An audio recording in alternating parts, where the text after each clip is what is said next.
Good morning, everyone. I am Montgomery County Council President Gabe Albornoz, and welcome on this Tuesday, April 19th, 2022. Today, we will have a full council agenda, and we will begin with one proclamation this morning, which is a proclamation honoring the service of Montgomery County Police Officer Rich Reynolds. That will be presented by myself, Councilmember Hucker, and the chairman of our Public Safety Committee, Councilmember Katz. If I could welcome everybody up forward, up here in front.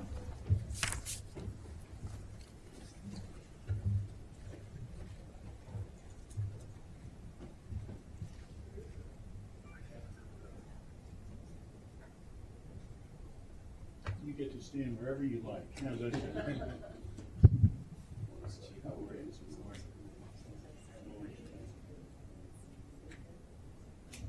Sharp today. Well, good morning, everybody. It is a privilege and honor to have the opportunity to present this proclamation this morning to a hometown hero. In Montgomery County, we're fortunate to have not one of, but I believe the best police department in all of the United States. We have dedicated officers who commit themselves every day on behalf of all of our residents, despite the most difficult of challenges. We appreciate their work, we appreciate their sacrifice, and while we here in Montgomery County very much value our police department and also acknowledge the importance of this work, and we've been working so hard to ensure transparency and keeping the point at which we can ensure that every one of our residents feels safe and feels protected and feels respected. But we've had a long legacy of that here in Montgomery County, and Officer Reynolds exemplifies that. On his way home from a trip to Los Angeles, he witnessed a person who was in distress and tried to break into the cockpit of an airplane. And Officer Reynolds was able to use his training along with other passengers on the flight to subdue that gentleman. So chalk this up under other duties as assigned. But he performed heroically there, just as we would have expected from a Montgomery County police officer. And so we wanted to make sure that we acknowledged that leadership and that heroism this morning. I'm now going to turn it over to my colleagues. First, Chairman Katz, the chairman of our Public Safety Committee, followed by Councilmember Hucker. Then we will hear from Chief Jones. I will then read the proclamation with my colleagues, and then we're going to hear from Officer Reynolds. So with that, Chairman Katz. Thank you very, very much, Council President, and thank you very, very much, Officer Reynolds.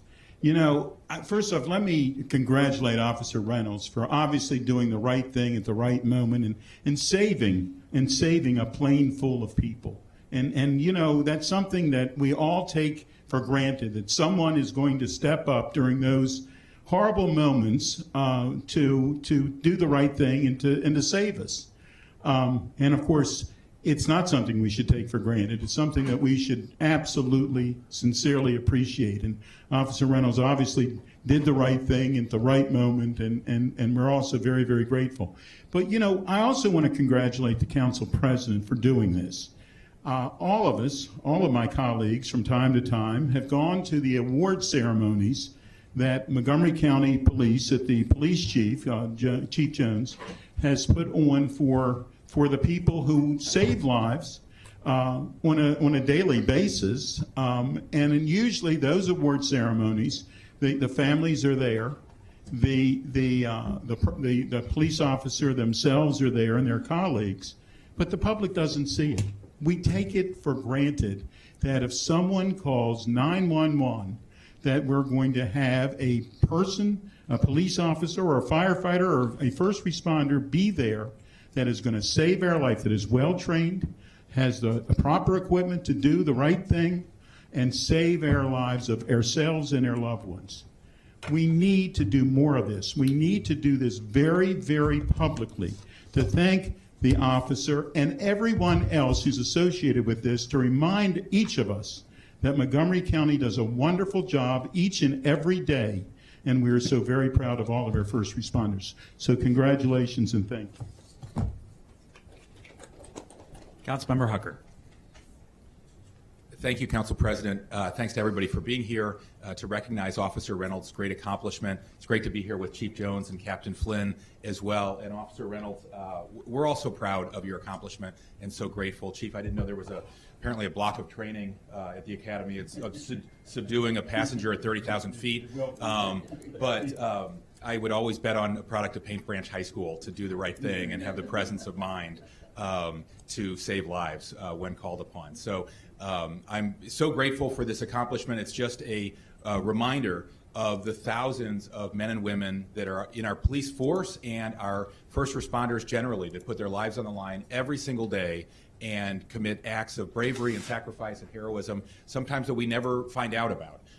So I'm really grateful to Officer Reynolds, obviously, and everybody who trained him to do the right thing in that moment, but also all of our first responders who are capable of these kind of acts of heroism every single day. Thank you, Council President. Looking forward to the proclamation. Thank you. Chief Jones. Good morning, and thank you, Council President Albornoz and Public Safety Chair, Council Member Katz, and Council Member Hucker. Thank you all so much for doing this morning. It is an honor for me to be here to recognize and be here for this proclamation for Officer Reynolds. Rich is truly a dedicated officer. He's assigned to our community engagement division. That goes out and does a lot of outreach to our community. And then it shows that our outreach also goes out to the friendly skies. So also understanding that Rich is, again, it shows another side of us in the police world that being off duty is really not being off duty. That we are always thinking of what would happen if something did happen, no matter where we are. And Rich just exemplifies this. And he did this honorably, and I'm very so proud of his actions and his ability to assist them on that very day that then made the rest of those individuals flying on that plane, and I'm sure the staff of the plane, the pilots, that they felt very grateful for his service. So thank you again for doing this, and Rich, job well done. Thank you, sir. All right, we're going to read the proclamation and then hear from Rich himself. So I'll start. Well, then we'll go with Councilmember Katz, followed by Councilmember Hucker. Whereas, for the past 14 years, Officer Richard Reynolds has served the Montgomery County residents as a law enforcement official with the Montgomery County Police Department. His commitment to the betterment of Montgomery County has enhanced the quality of life of our residents. And whereas, as a Montgomery County resident and a Paint Branch High School graduate, Officer Reynolds' sworn oath to serve and protect Montgomery County residents began during his assignment to the department's Police Community Action Team and continues with his service within the Community Engagement Division, developing and enhancing community relationships. And whereas, while returning home to Montgomery County, Maryland, on Sunday, February 13th, 2022, Officer Reynolds helped subdue an unruly armed passenger aboard American Airlines Flight 1775 after the passenger attacked the airline crew, tried to get into the cockpit, and attempted to open the airplane door mid-flight. And whereas his heroic actions on board the flight, when confronted with an armed individual, not only subdued the subject as the flight was diverted for an emergency landing, but also assured the safety of the suspect as he promptly provided first aid, in line with his training as a Montgomery County police officer. Officer Reynolds' actions helped to prevent tragedy for the 200 souls on the plane. Now, therefore, it be resolved that the Montgomery County hereby honors Officer Richard Reynolds for his actions aboard American Flight 1775, which was returning to Montgomery County, Maryland on February 13th, 2022. Presented on the 19th day of April in the year 2022, signed by myself and Councilmember Hucker, and soon signed by Chairman Katz as well. We're going to get another copy. So with that, Officer Reynolds, we proudly present this to you, and please say a few words.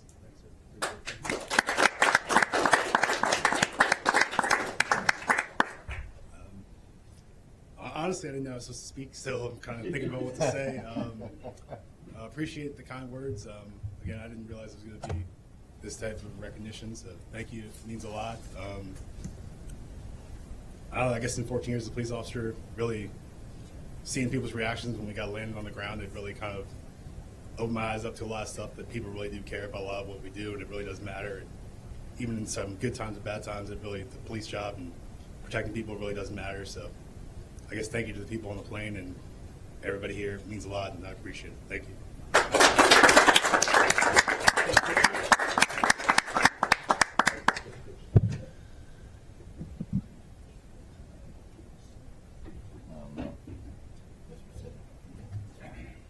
Wait, hang on. Yeah, I was going to say, I'm sorry. Let me come down. Yeah.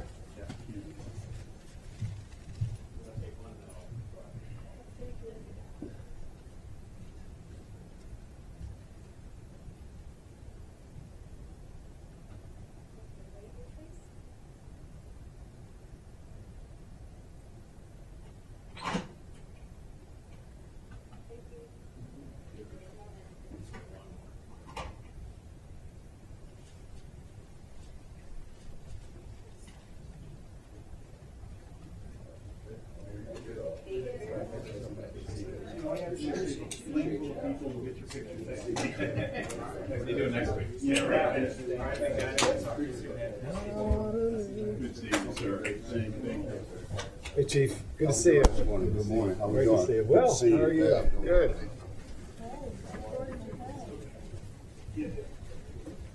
Good morning. Hey, how you doing? Good. How are you? Okay. All right, so we are 15 minutes early. So if colleagues want to go grab some coffee, some water, we will start promptly the rest of our agenda at 9:30. Thanks.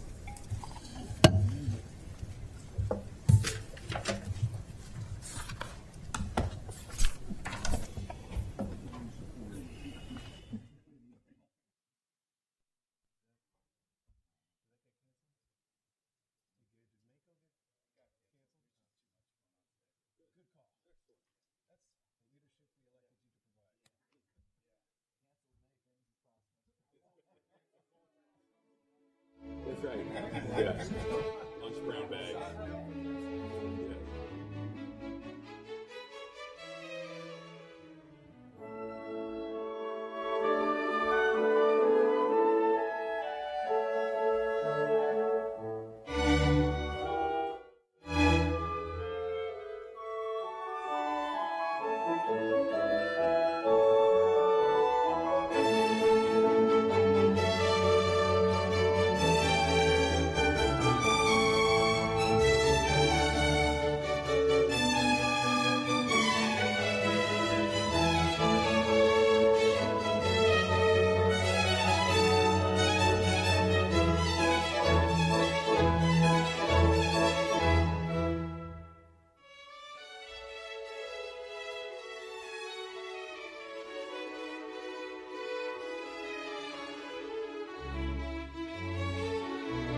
But we at least had a safety valve. Yeah. They've already started to advertise. Right, which at least we did that. It's difficult. I thought about you.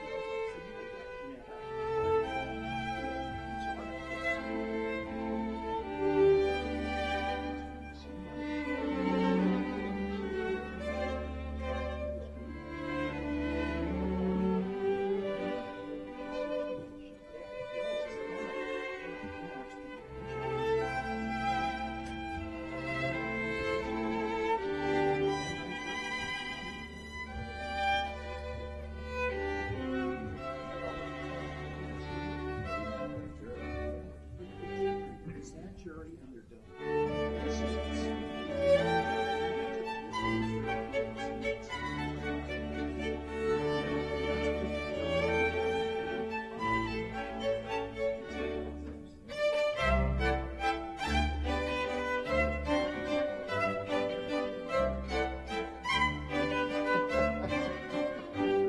Have enough humor.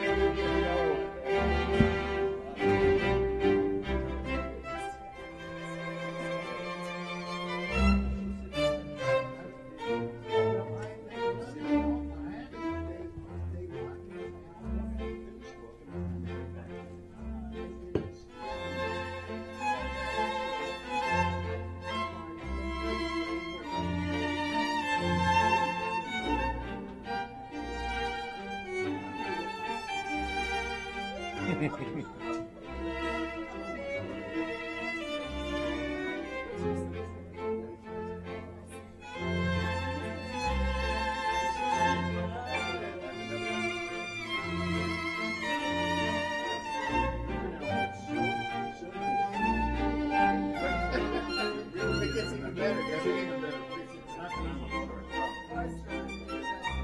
Now,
two or three of us in the assembly, Matthew from the Delaware, West Virginia, and Virginia. So did Amy go? Legislatures.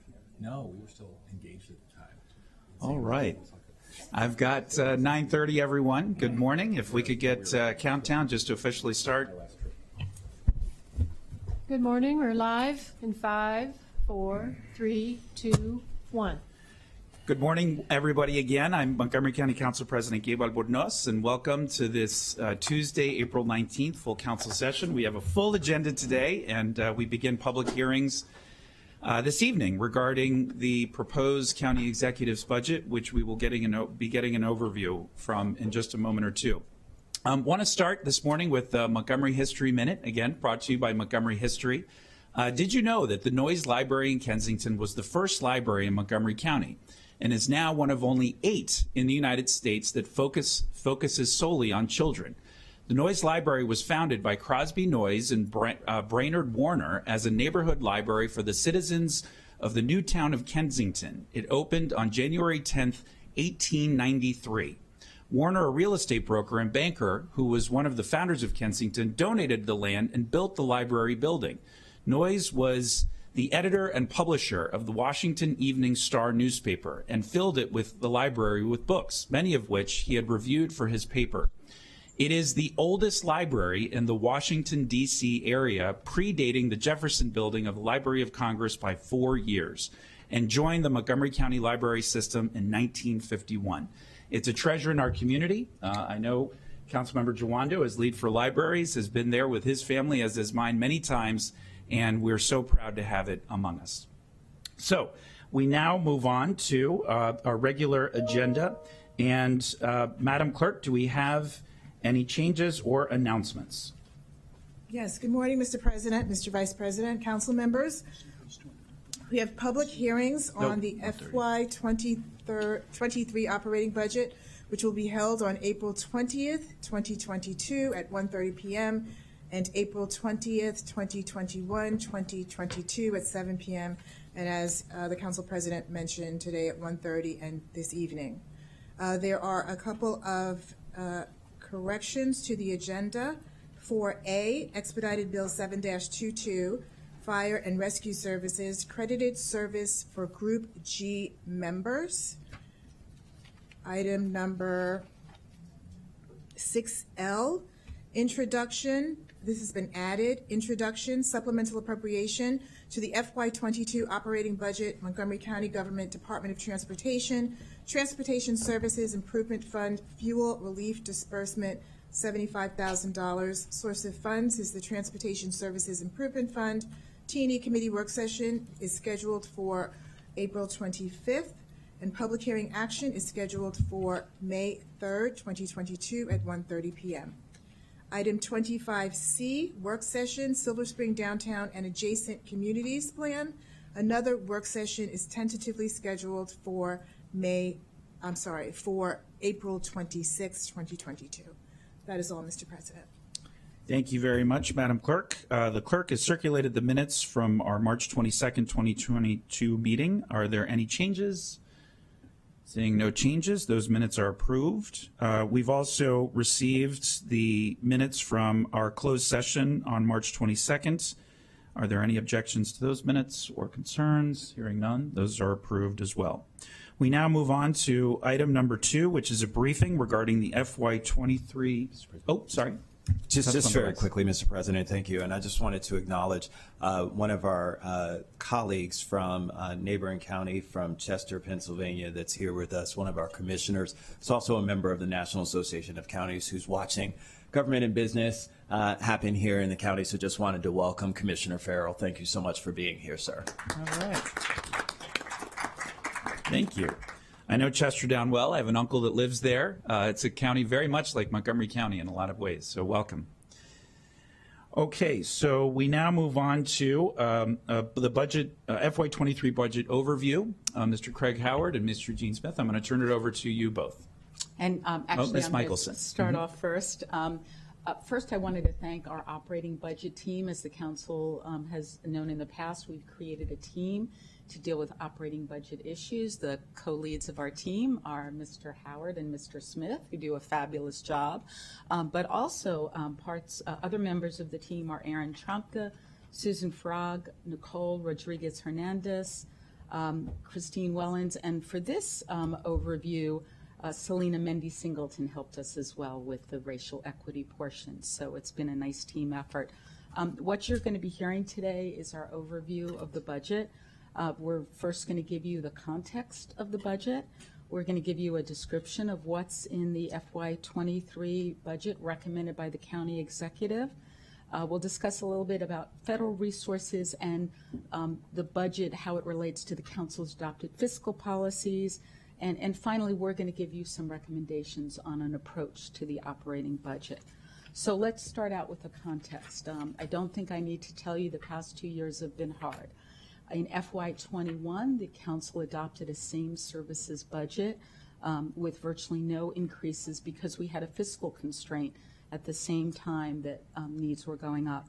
In FY22, we had only modest increases, but those were mostly attributable to federal resources. So at the same time you were constrained by resources, the council took immediate action necessary to protect our citizens, to help them through this crisis, and to protect our most vulnerable citizens. That, in my mind, will be the legacy of this council, how you stepped up during that time of need, even with limited resources, to protect our citizens. So now what we have in FY23 is a much better scenario with a very significant increase in revenues. In fact, the growth in revenues and expenditures is unprecedented since the Great Recession, and we're going to be talking a little bit about that. But the context we have here is a national and global economic picture that is creating a lot of uncertainties. Inflation is at its highest point in 40 years. Investment returns are expected to go way down. Even our own Board of Investment Trustees, experts who had said that the past 10 years had on average an 11% return, are saying the next 10 years will be a 6% return. And just to put that in context, through some of our retirement programs, we are guaranteeing participants a 7.5% return. So the future looks problematic in a number of ways. We had global instability in markets before the war in Ukraine. We had interruptions of supply chains, and the war has just exacerbated that. So that's part of the context. Estimates are now that the global GPA will go from 4.1 to a 2.8. So around the world, it's not just Montgomery County or the United States facing these issues. So we want you to leave you or begin with and end with three concerns about the budget. And I'm going to introduce them now. You'll hear more about it during the presentation.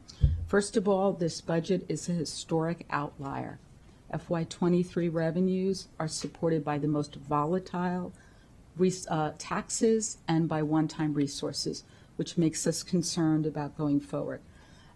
Second, we are extremely concerned about the recommended withdrawal from the OPEB trust fund of $20 million.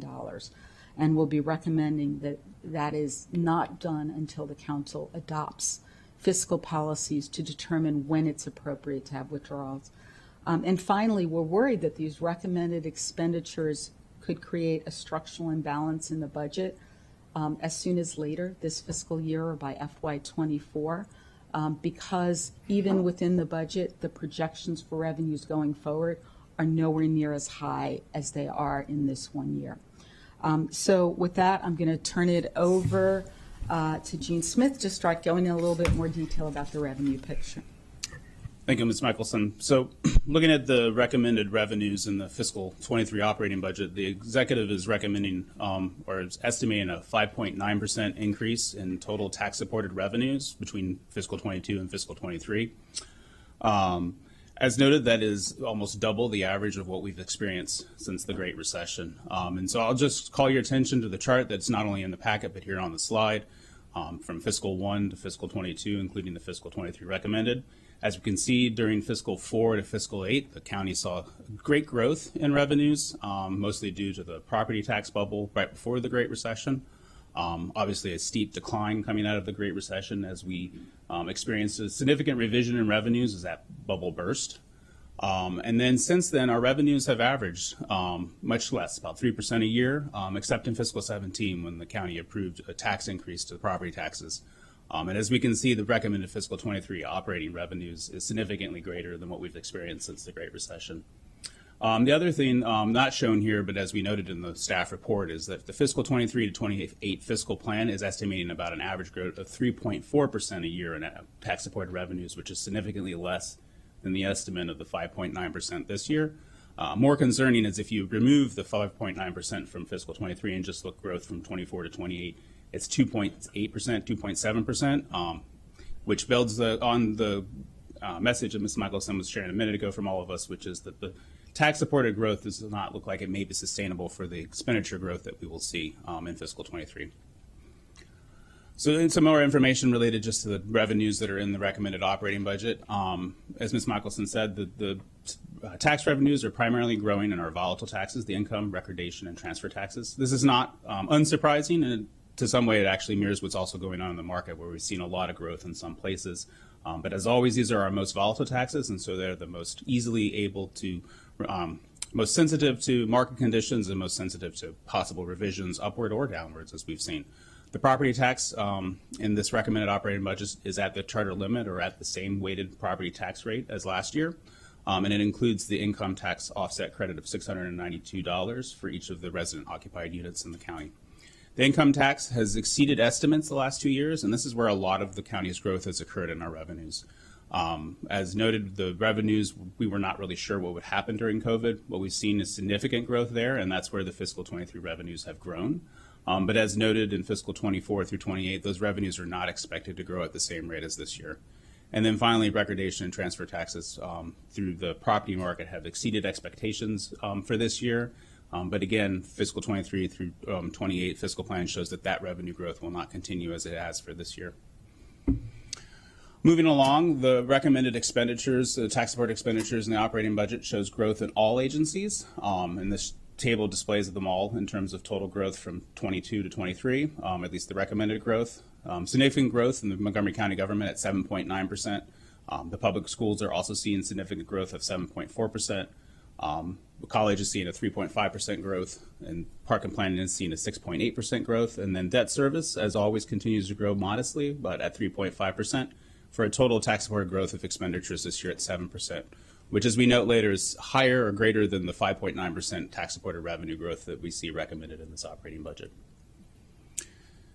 Additionally, part of the county government and all public agencies rely a lot on personnel.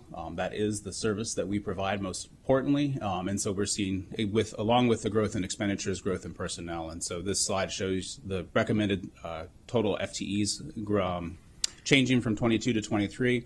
And as noted in the first bullet, the average growth for the last several years from fiscal 13 to 22 has been about 133 FTEs, or 1.7%. And then, as noted, the executive's recommendation since he's been in office has added about 565 tax-supported positions to county government alone. And then with that, I think I will turn it over to Mr. Howard to walk through the recommended pay adjustments. Good morning, and thank you. The executive did recommend pay and benefit adjustments for county government employee bargaining units for FY23, as well as recommending adjustments for non-represented employees. And the major components of these recommendations are all summarized on this slide. I won't go through them all, but the executive did recommend general wage adjustments, service increments, a past year service increment for McGeo members, and the addition of a third longevity increment for IAFF and FOP members, as well as a salary schedule adjustment for FOP members. All told, the maximum cumulative FY23 pay increases range from 7.3% for non-represented employees to 13.5% for FOP members. And the Government Operations and Fiscal Policy Committee will look at compensation and benefits in more detail on April 21st for county government as well as all the other agencies. This next slide shows the pay adjustments recommended by the executive would have a combined FY23 cost of $29.4 million. However, as we've seen in past years as well, as many of the pay adjustments take effect at the end of the fiscal year, the annualized cost is much higher at $76.7 million, which would then become part of the FY24 base budget. And if you look at the individual pay elements that are summarized in the slide, general wage adjustments have the largest difference between FY23 and the annualized cost, and this is due to the timing of when those increases occur, because many of the general wage adjustments occur at the very end of the fiscal year. And I will turn it over to Ms. Mendy-Singleton. Good morning again. Thank you, Mr. Howard. So the Office of Racial Equity and Social Justice developed an operating budget tool, equity tool, that was used in the FY23 budget development process. And as part of that, the OMB asked each department to answer a series of 6 questions related to budget allocations. And I'll just share with you those questions. The departments were asked to explain how the department's budget allocations advance racial equity in the county, reduce or eliminate disparities, and improve outcomes for communities of color and low-income communities. Departments were encouraged to clearly state the commitment that the department is making to advance equity in the county, such as staff hours to training, building capacity to engage with marginalized communities, designating an equity lead, collecting and disaggregating racial equity data, purchasing GIS software, and engaging directly with marginalized communities. They were also asked to explain whether and how programs considered racial and ethnic disparities and or how disproportionalities in its outcomes, including quantitative data and qualitative data that was collected and analyzed. They were also asked to describe what insights the data provided and how the program proposal or the budget submission seeks to address the identified inequities. They were asked to identify community residents that will potentially benefit the most or potentially be burdened the most from the program proposal, or what they're calling the budget submission. They were asked to describe the potential disproportionate effects on communities of color and low-income communities as a result of the program or initiative, and how those effects will be mitigated. And finally, they were asked to explain how the program proposal builds capacity to engage with marginalized communities. So council staff will follow up with those departments and request responses to those and dig a little more deeply. And finally, the last bullet is that the Office of Racial Equity and Social Justice budget work session is scheduled for the end of April, which will include a review and discussion of how the executive incorporated racial equity and social justice considerations into the FY23 budget process. Turning it back over to Mr. Howard. Mr. Smith. That's all right. So during 2021, the council reviewed and updated its reserves and fiscal policies in response to the COVID-19 pandemic. And so we'll quickly go through some of how our fiscal policies, how the fiscal policies are or not aligned in the recommended operating budget. So great news, at the end of fiscal 22, the county is estimated to have reserves above the 10% target level. The executive's recommended fiscal plan shows 10.4%, or about $581.8 million in reserves. And the having reserves greater than the target, our policy target, is due primarily to the substantial federal aid that we were able to utilize and implement into responding to the pandemic and assisting businesses and residents in this county, as well as income taxes coming in greater than estimated. And so that has set up this budget to allow greater flexibility than would have been otherwise. And so the fiscal 23 recommended policy level for reserves is at the policy level, which is 10%, and is only a modest growth of $2 million. But due to the way that the reserves are ending in fiscal 22, that has created some flexibility in expenditures for fiscal 23 that the executive has recommended. For PAYGO, the executive continues the same recommendation as was seen in the January recommended capital improvements program and fiscal 23 capital budget. It's slightly greater than the required policy level of 10%. As part of a modest payback to some of the times recently where the county had to reduce PAYGO in fiscal 21 and 22. One-time revenues, we estimate there's about $51 million in this budget, including ARPA, our American Rescue Plan Act funding that's still in there, as well as other one-time resources as council staff has reviewed and will continue to review with the council through the committee work sessions. And we want to ensure that any one-time resources or revenues are being used for one-time expenditures and not setting up potential structural instability in fiscal 24 by having them fund ongoing expenditures. As Ms. Michelson and Mr. Howard already noted, and we'll get into it a little bit more, the executive's recommendation for the OPEB or other post-employment benefits trust is to use $20 million of that trust this year to pay current year claims, and that is not aligned with the current fiscal policies of the council and the county. And then finally, on compensation and sustainability, as already noted during the revenue section, the tax-supported compensation costs are expected to grow at 7.1% this year compared to the 5.9% tax-supported revenue increase. And that is significantly greater than the projected growth throughout fiscal 23 through 28 of 3.4%. As Mr. Howard noted during his slides, the recommended pay increases have significant annualization costs that will be built in fiscal 24 and beyond that will need the tax-supported revenues to support. And with that, I believe Mr. Howard, thank you. So the last part of our presentation this morning will detail the concerns with the long-term sustainability of the recommended budget, as Ms. Michelson mentioned earlier, and also provide some budget approach options as requested by the Council President. And we'll start with the three concerns. The first of which is that the executive's assumed budget approach is a historical outlier, with FY23 revenues supported by the county's most volatile taxes and one-time revenues. The county has not experienced this level of revenue growth since the Great Recession, as you saw earlier from Mr. Smith's slide. And the county's most volatile taxes, income recordation and transfer taxes, make up about 68% of the assumed growth. And historically, the actual revenues collected do tend to follow the volatility of these taxes. So the concern would be if these taxes don't come in as projected, then revenues are going to suffer as well. And the budget also includes about the $50 million in one-time resources that will not be available to fund expenditures in FY24. This includes the $22.4 million that was above the 10% target that the executive recommends spending in FY23, as well as about $28 million in expenditures from ARPA funds, including funds for the Working Families Income Supplement, which is $25 million, which will need to be continued in FY24 based on the state parameters for that. The second concern is that the executive's recommended use of $20 million in OPEB trust assets to pay current year retiree health costs does not align with current fiscal policies. Staff believes it is premature to approve any use of trust assets prior to thoroughly reviewing and updating the county's long-term OPEB funding policy. The current fiscal policies focus on increasing the assets of the trust and do not provide a mechanism for a drawdown. And drawing down on the trust without a long-term utilization policy may require changes to other assumptions that impact the funded status of the plan. And the third concern is that the executive's recommended expenditures may create a structural imbalance as early as FY24 based on the projected revenue growth from FY23 to FY28. As Mr. Smith mentioned earlier, the FY23 tax-supported agency expenditure growth of 7% does exceed the projected revenue growth of 5.9%. So we already have a mismatch going forward. Second, the fiscal plan assumes about $54 million in additional resources for agency uses beginning in FY24.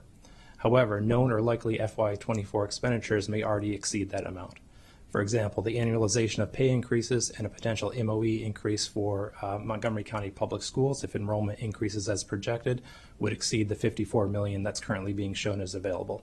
And that's before any potential new additions in FY24, new pay enhancements, or other things that are typically included as part of the budget.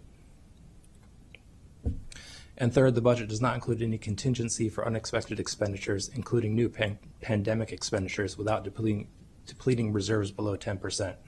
We know that with the Omicron variant, we had about $60 to $70 million in additional unplanned expenditures this year. Hopefully that won't happen again, but if it does, that's another expenditure area that we may need to absorb, and there may not be the federal funding offsets as there has been in the past. So next, as part of his suggested budget approach memo, the Council President asked staff to develop recommendations and options that address the concerns with the executive's recommended budget. And as the first step in determining a budget approach for FY23, the Council staff recommends that the Council indicate its intent to reject the County Executive's decision to draw down on the County Government's OPEB trust to pay current year retiree health benefit costs. The second step is to look at budget approach options. Sorry, Councilmember Reamer has a question or comment regarding that specifically. Councilmember Reamer. Well, thank you. I wanted to make a motion, actually. I believe this would be the appropriate time. Thank you for your recommendation. The Fund for Future Retiree Health Benefits is intended to help us weather a storm and to meet long-term obligations. And I don't think this is the time to begin expending revenue out of that trust. And I think this recommendation isn't really supported by sound OPEB policy. So I certainly agree with your recommendation to reject the drawdown on this OPEB trust, and I wanted to make a motion. Councilmember Remer, I thought we were going to do Q&A first and then make I'm the sorry. motion. I thought you were guiding me to do it now. No, we were. No. We were going to do that after the Q&A. I apologize. So you can hold wait off for that. No problem. And Chair Navarro will make the first comments after the presentation. Okay, so the second step is to look at budget approach options, and staff has developed 4 target options to address concerns about the fiscal sustainability with varying levels of change to the base budget, which could be achieved in 3 different ways. First, budget reductions, which would remove something entirely from the FY23 budget. Second, the council could look at converting expenditures from base budget to one-time expenditures. This would leave the funds in the FY23 budget, but they would not be part of the base for FY24 when it would have to be re-examined as part of the FY24 budget development process.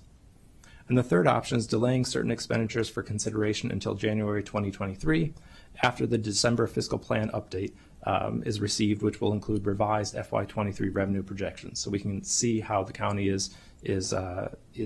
how the county stands with compared to the projections that were included as part of this budget. This would remove items from the FY23 budget that you will approve in May, but allow them to be reconsidered later in January. And so from that approach, the 4 budget target options are: first, $35 million in reductions, which would eliminate the drawdown on the OPEB trust and be able to address some council identified priorities. The second option would be to identify $65 million in reductions, conversions to one-time expenditures, or delayed funding, which would deal with the items I mentioned in option number 1 and also address the use of one-time resources for ongoing expenditures. Option number 3 would be another increase to $95 million in reductions, conversions, or delays, and that would address the items discussed before, as well as help reduce future fiscal year structural imbalance. And the highest option, or most conservative fiscal option, would be to identify $125 million in reductions, conversions to one-time expenditures or delayed funding. And this would address all the issues mentioned before and be the most conservative in trying to address a future year structural imbalance. And with that, I will turn it over to Ms. Michelson for final comments. In terms of a very brief wrap up, the main point that we are recommending to you is that we try to reduce additions to the base while meeting the most critical needs for direct services. And to do that by shifting some to either one-time expenditures or delays, which means you can continue to provide the services that are most necessary and most critical, but they won't be built into the base budget in a way that would be putting you in a very difficult position for FY24. And with that, we'll turn it back to you for questions and comments. Thank you. Well, Mr. Covey and Ms. Bryant are here, so if you guys could come up and welcome you to make some opening comments as well, and then we'll get to the Q&A from colleagues. Whoever wants to start. Good morning, council members, Councilmember Albanaz and Councilmember Glass. Thank you for having us here today. I'm Jennifer Bryant, the Director of the Office of Management and Budget, and I just want to make a few opening remarks. This budget, the executive's budget, is predicated on priorities that we believe are shared by both the county executive and the county council. This budget is aggressive on priorities in those areas of education, economic development, transportation, affordable housing, climate change and environmental sustainability, support for individuals and families in collaboration with our community partners, recreation and library, service enhancements, public safety, and finally, continue to plan, implement, and improve services to promote equity and inclusion for our communities. I just want to point out a few things. We are, as far as fiscal prudence is concerned, and my colleague Michael Covey will talk a little bit more about the revenues and the OPEB considerations that have been presented here today, but we will end FY21 at 10% reserves. We will also end FY22 slightly higher than 10%, which is our policy target goal. We are projected to end FY23 at 10%. I think there is the growth in the executive's recommended budget is in alignment with other jurisdictions that have released budgets in recent weeks, and with the state of Maryland. So with that said, what we want to really focus on is the fact that the operating budget is a year-to-year crafting situation. And I know there's a lot of focus on the future. We should be concentrating on the future to make sure that we are fiscally sound. We have been prudent in the past, and we think this is a good budget, and we think it is sustainable. The revenues have shifted. Our economy in the county is strong. So we want to make sure that, all of these noteworthy enhancements and improvements to the lives of our residents and services for our residents is a consideration that's going forward. We have flexibility and nimbleness in the reserves that we have projected and that we will target to meet. We anticipate to meet, so we don't see big issues with future budgets. We have the opportunities to shift when needed because budgets are crafted and approved year to year. So I don't believe the executives would share the same concerns that have been presented here today, but like I said, my colleague Mike Covey, you can go a little bit more into detail about the revenue and the concerns that you have in OPEB, and I'm here to answer any other budget questions that you may have. Thank you, Jenny. Good morning. I'm Mike Covey. I'm the Director of Finance for the county. Starting on revenues, we have solid revenue estimates this year. They are based on data that we get from the federal government, the state, our own data from collections.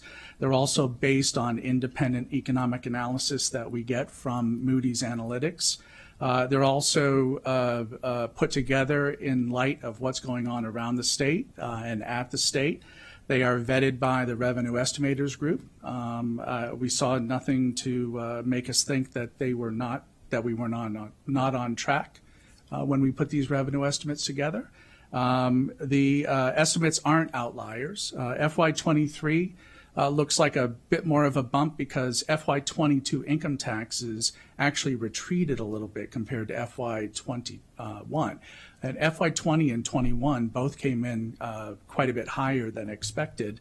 FY23 continues that trend. And actually, this is the trend that we're seeing around the state. Harford County just put out their budget, I guess, this morning or last night. It's 14% higher than FY22. The state's is 18% higher than 22. Baltimore County is 12.5% higher than 22. Prince George's County is 9.9% higher than 22.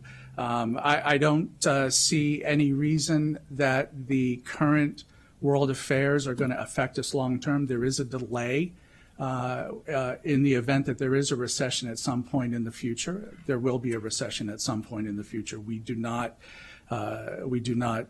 make an estimate of when those will occur, but there's also a delay in the event that there is a recession. There's not a recession now. Employment growth is good. It's good nationally. It's good here.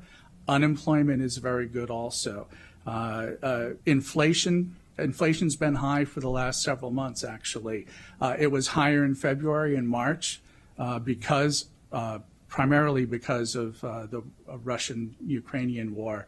And it's higher now because of that and also because of the shutdowns in Shanghai and other parts of China, which are impinging on supply chains again. But supply chains have been freeing up over the last few months to a large extent. Televisions are actually cheaper today than they were last summer.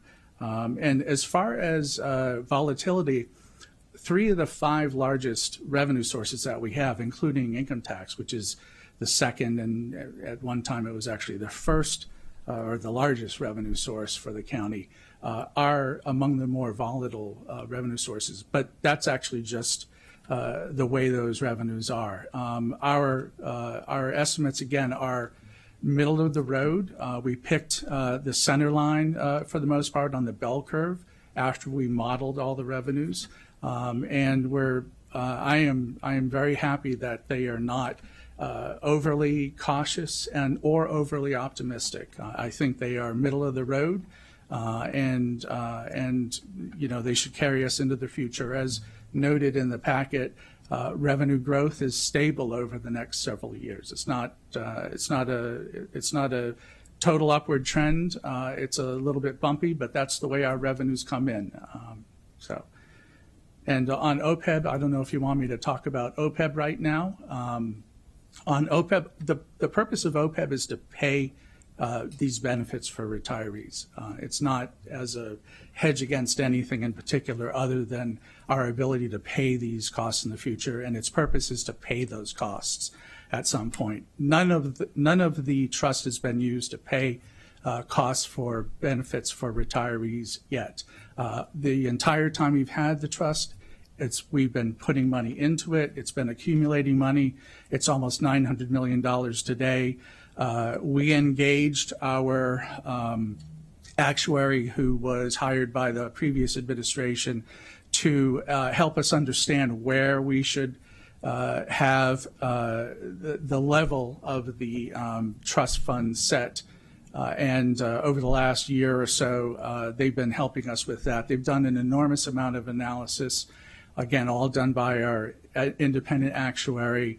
Their analysis shows that we can take the $20 million that was noted earlier out of the trust, and it won't harm the trust in any way, shape, or form. The Board of Investment Trustees Health Benefits Trust analysis from their last board packet also shows that the board's staff doesn't believe that taking out $20 million, which is a nominal sum on a almost $900 million fund, will have any ill effects. As far as being according to policy, the policy doesn't specifically speak to withdrawals yet. I think we noted that in our submission. We do want to have a policy for withdrawals. But right now, as stress tested by the actuaries, removing $20 million, again, a very nominal amount from the fund, will have no deleterious effects on the fund. Also, according to policy, the funding requirement for FY23 is actually negative. We've never had that happen before.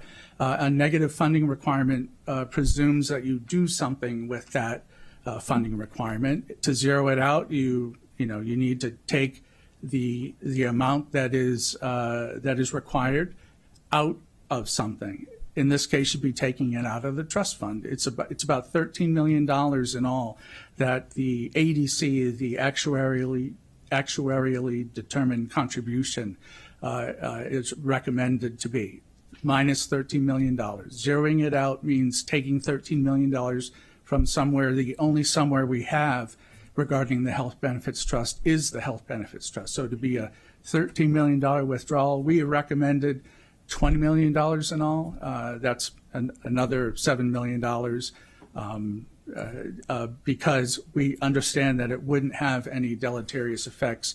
And again, we want a healthy trust fund. We have a very healthy trust fund.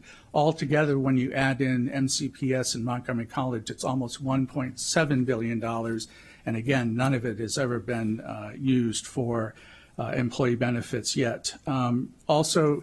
So I think taking out at least $13 million, which is the ADC, the actuarially determined contribution, actually is according to the policy because we budget based on ADC, what the ADC requirement is. And again, this year is the first year that it was a negative requirement. As far as what the county's policy is on this issue. Since 2016, the county executive has been sending over a budget that has $27 million less in contribution from MCPS, and that has been acceptable to the county council for the last 7 budget years, and there's no policy behind that also. So we'd probably want to have a policy on that when we are also building the policy on withdrawals per se. So I think that's pretty much all I need to say on that until you have some questions on them. Great, thank you. We definitely have questions. I'm going to start with Chair Navarro, followed by Councilmember Jawando, then Councilmember Rice, then Council Vice President Glass, and Councilmember Reamer denoted he will be making a motion, but we're going to do the Q&A and comment first, and Councilmember Friedson. So we will start with Chair Navarro.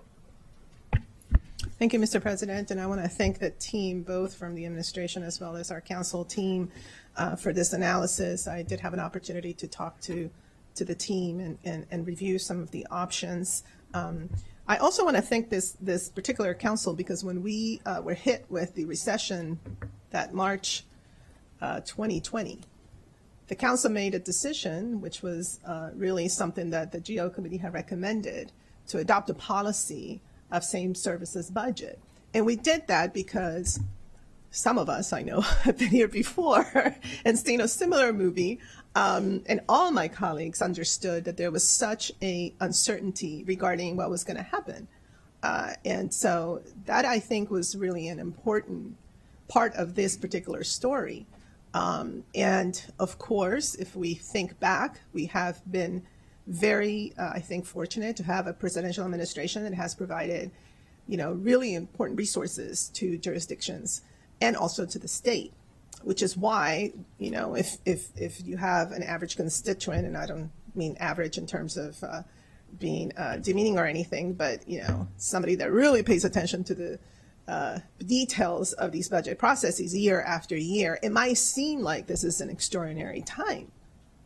I mean, we've had these conversations too regarding the state budget, right? But these are one-time revenues, many of them, and I think the volatility of these other sources of revenue are such that we should also be quite careful. The issue of OPEB that really surprises me is that we all had agreed that we would not engage in major fiscal policy decisions, changes, et cetera, until we had ample opportunity to receive information and to be methodical around this. I mean, there is a reason why the county has retained its AAA bond rating since, I believe, 1973 or something like that. And part of it is because we have been very consistent with our fiscal policies, and we have worked collaboratively to make sure that we don't make any extraordinary changes. So that's a surprise to me that, now all of a sudden this is something that the executive would propose. And it's also a surprise to retirees, as we had a really important conversation with them. So, Councilman Reamer will make an motion, of course, but I'm sure the GO committee specifically is very supportive of that motion, because I don't think that we should engage in making fiscal policy changes during budget processes that can have significant impact in the future. The only other thing I will say is this as well. I know that there are some proposals that the council team has put together. I do think that we should be adopting one of those proposals. I personally think that we should start, at least with a baseline and then work our way through. But most specifically, and Ms. Singleton, this will go to you. Most specifically, I know that I want to make sure that all of this conversation, I mean, when you look at the growth of personnel, when you look at the growth of all of these different, budgets, et cetera, and you did mention that, this was done through the lens of equity. When we get into that conversation, I would like to know what is the definition of marginalized communities. I'll share with you one example, council colleagues. Oak Chapel Hub is located in the Belpre corridor. This is one of the highest need corridors in the county. But that particular hub was proposed for elimination in this budget. Doesn't exist. No proposal to substitute that particular hub. And I am not, necessarily, I'm open to understanding why that was eliminated, but nothing else to provide geographically accessible food and basic services to the Belpre corridor. Again, one of the highest needs corridor of the county. I think it is still the number 2 crime hotspot in the county. So how does that align with racial equity and social justice in a budget like this one? That's just one example that we're going to have to be very careful in terms of analyzing. And the good news is that I think this year, we're not in the super throes of the pandemic. I think it will be the first year when we can be real deliberate in aligning what has been included in this budget with this real notion of equity.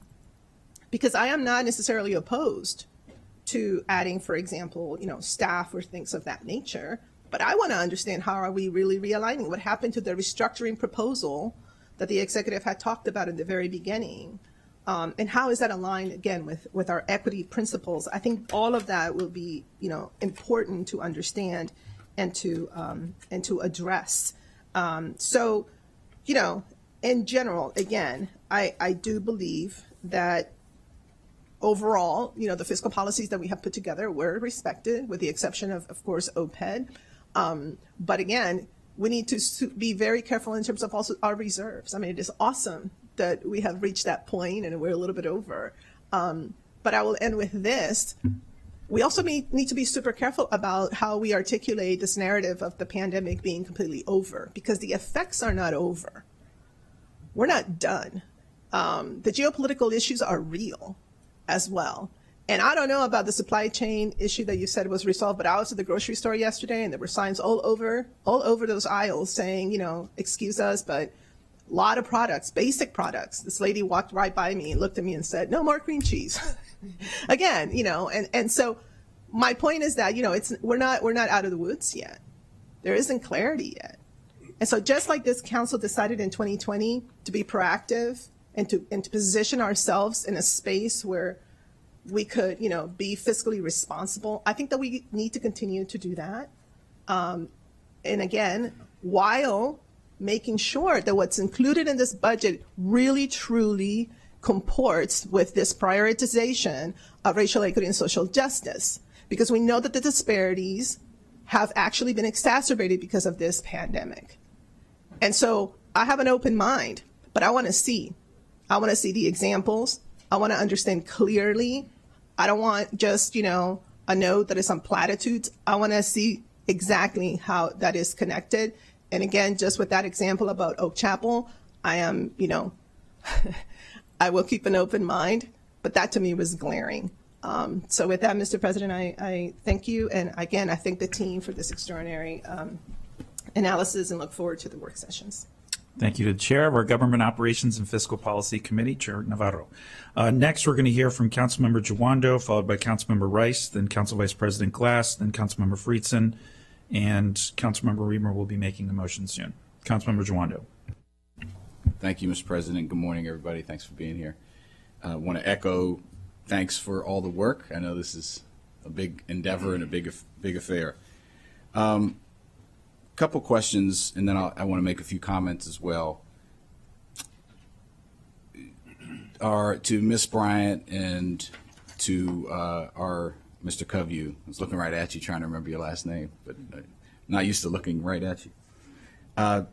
You said, I quote, that we have a disagreement here. You said this is not an outlier budget as far as revenues and as far as what you're projecting. You cited some numbers from neighboring jurisdictions that if I jotted them quickly, it sounded like we were lower than all of the neighboring jurisdictions you mentioned. Is that correct, as far as the budget growth?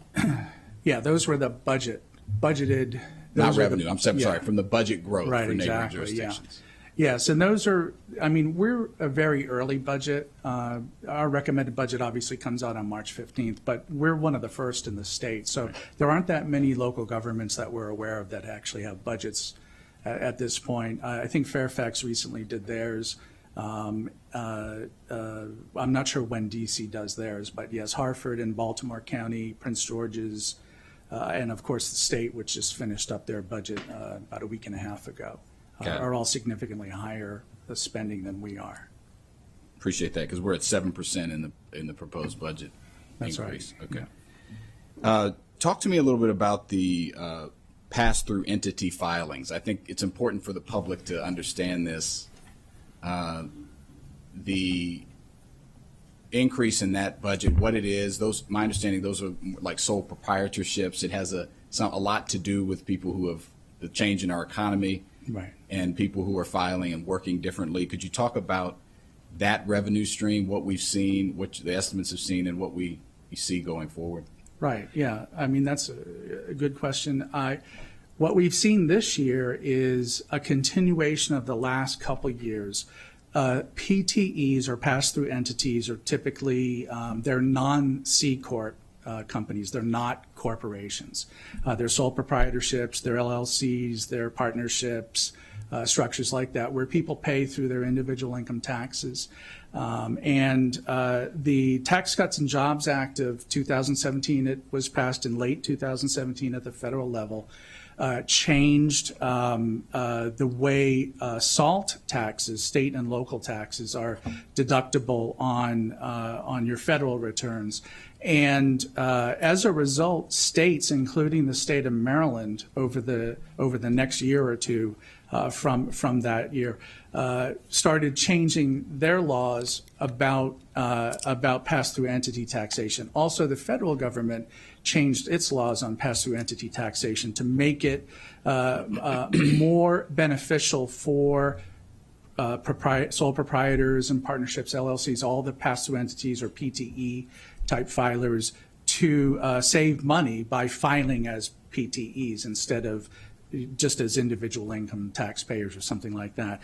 And it also, these states actually allowed the deduction of SALT taxes in ways that reflect on federal income taxes. So if you're a PTE, you can deduct more than the $10,000 in SALT taxes that you can if you're just me or maybe you sitting there doing your individual income taxes every year. So what's happened is a total change in the way people are paying their taxes at this particular level. And it's almost like that game where a tune is being played. I can't remember it off the top of my head. A tune is being played and there's a number of chairs and you're walking around and you want to sit in the chair when the music ends. The issue is that not everybody has Musical chairs. Musical chairs. Thank you. They're cousins. Not everybody. We might not know taxes. We know duck, duck, goose. Exactly. I just want you to know that. Just like I couldn't remember what musical chairs was, a lot of people who pay as pass-through entities didn't realize what effect it could have on them. So they've changed their behavior over the last couple of years. And what we're finding is more people filing as PTEs, as pass-through entities, but also more people making errors on their filings. Sure. So that this year, during FY22, the tax year 21 income tax returns that the state was processing, a number of them, I believe it was over 30,000 of them, were not, for PTEs anyway, were not finalized when they normally would be. So we saw $68 million in pass-through entity income taxes come in a special distribution from the state at the end of March, actually after the budget came over to you all. But before it came over to you all, we heard from the state controller's office that we were going to be getting $58 million in PTE funds. These are everyday filers. They are going to file every year. We were told by the state to treat this as part of our baseline revenues. Yeah.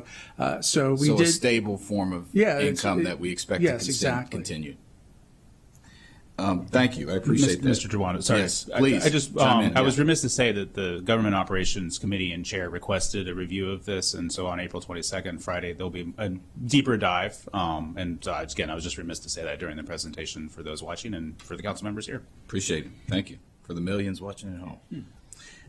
And it's important. I think a lot of people have done that. I've been one of these filers in the past. I think a lot of people have. And obviously tax day yesterday for folks. I think that's, as you said, it's going to be a stable source of income. It's something important to remember. You talked about the budget not being an outlier. Okay. I have concerns with the OPEB, I'll get to that in a second. But on the budget growth, we're presented with some options here today. We sit here in Montgomery County, which I often remind people is the wealthiest county in our state, one of the wealthiest in the nation.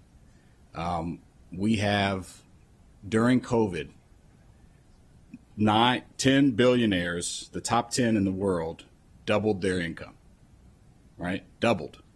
My wife works for one of them, Piero Midyar, the founder of eBay and PayPal. He went from 8 billion to 16 billion. Okay? They don't even know what to do with it. We're home here in Montgomery County to the highest proportion of millionaires. Maryland, 10%, 1 in 10 of Marylanders are millionaires. Montgomery County, we have even higher proportion of that number. Okay?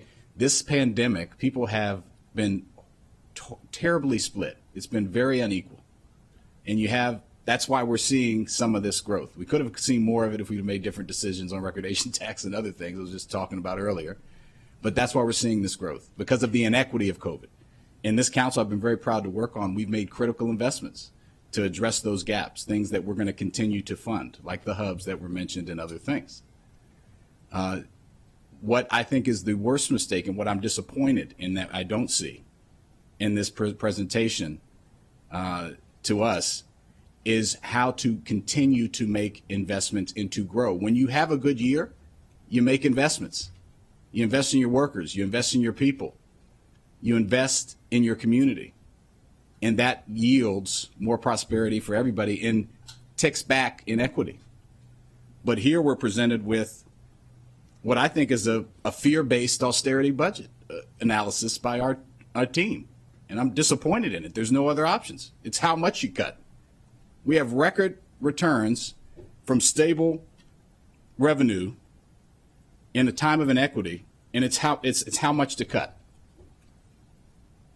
No discussion of doubling down on our residents, relieving them of pressure. Let's do it on a year-by-year basis. The budget's always year by year. And that assumes, and we make those changes every year. We decide what revenues are going to be based on the taxes we control. And I think this is a fear-based analysis based on global trends in a budget context that's not even an outlier. Of all the ones in Maryland you mentioned, we're the lowest. 7%. Baltimore, 12.5%. PG County, Prince George's County, excuse my friends in Prince George's County, almost 10%. In the midst of record inequity and record growth. In the richest county and the richest state and the richest country in the history of the globe. And I have to sit here and discuss how much of a pay raise we're not going to give our employees and how much we're going to cut from a budget when we have record revenue. It's frustrating. We all want to protect our residents and we want them to thrive. And you do that by making investment. And so I hope that we can, as we go through this discussion, can have a reframing that we control, a different vision, an option 5 or 6 in the packet. Because I'm not in the position where I can support outright reductions when we have this largesse in the midst of all this inequity, and we still are hurting. This is still a pandemic. Cases are on the rise. So we have to make those investments. So I would hope that we can do that going forward. We have to do it a responsible way, and I think we can. I think, Ms. Bryant, you mentioned this. We make year-by-year decisions. The economy changes, the revenues are down. We may adjust things down if we need to. We're healthy, 10.4% reserves, almost $1 billion in OPEB, which I want to ask my last question about. Let me turn to that so I can get to other colleagues. The negative $13 million, that requirement, that was recommended by our actuary. Could you explain again, just briefly, not briefly? So they said, what is the opportunity cost? That's how I understand it when we had our briefing, that if you don't use that $13 million, it doesn't really help you. Right. It's just something that's in the fund that we're not really using. It doesn't double the money in there or anything. It's just that we just have less money to use. Could you explain that concept, that opportunity cost, and why they made that recommendation? Sure. Well, they made that recommendation because that's the way the numbers came out. It's an actuarial analysis, and the actuarial analysis determines the need for funding for the next fiscal year. And in this case, because of growth in the previous 2 years, especially during 2020 and 2021, where we had enormous growth in all of the Board of Investment Trustees' earnings. The actuary determined, using their normal methods, generally accepted actuarial methods, that minus $13 million was the funding requirement, which means to me, I look at it as basic math. We have an almost $900 million Montgomery County government portion of the trust. And what they're telling us is you should withdraw $13 million from that trust. And normal growth in the trust is going to continue, even at 6%. That's a lot more interest earnings than Montgomery County government can achieve, because Montgomery County government has very different restrictions on investments than pension boards and OPEB boards. And what are you using you propose, just so people understand, you're proposing to use the withdrawal for? To pay these benefits. Right. Yeah. Right. It's much like the $27 million every year since 2016 that the executive has recommended that MCPS use to fund the current year benefits for retirees, instead of putting $27 million, which is part of the ADC for MCPS. Instead of putting $27 million more into the trust, they're using $27.2 million to pay for benefits during. And we're that funded year. at 60%. Right, exactly. Ish now. Okay, I appreciate that. Last thing I'll say, I don't agree with everything in the county executive's budget. That's why we have legislative process. You send it over.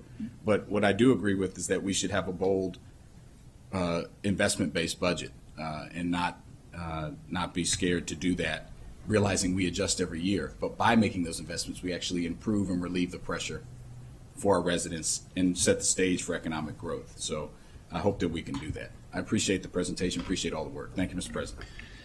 Thank you, Councilmember Jawando. I respect the passion from which you're coming from. I do want to correct a couple of things because there are people watching and words matter. There's nothing before us right now that looks at reducing salaries and compensation for county employees. That is not on the table. What is on the table is a discussion specifically with regards to OPEB, as has been noted, and we will go through the entire legislative process, but I want to make sure our county employees know that this council is not considering that. Second, we're not the wealthiest county in the state of Maryland. We were at one point, but we no longer are. And so we do need to kind of acknowledge that. And I'll just say this, and I was going to save my comments until the end, but I'm going to say just a couple right now. This is my 16th budget, sitting on both sides of the aisle. And obviously it's true that each individual budget reflects the circumstances by which we find ourselves at that moment in time. But we'd be naive not to think that the decisions we make don't have an impact on decisions later on down the road.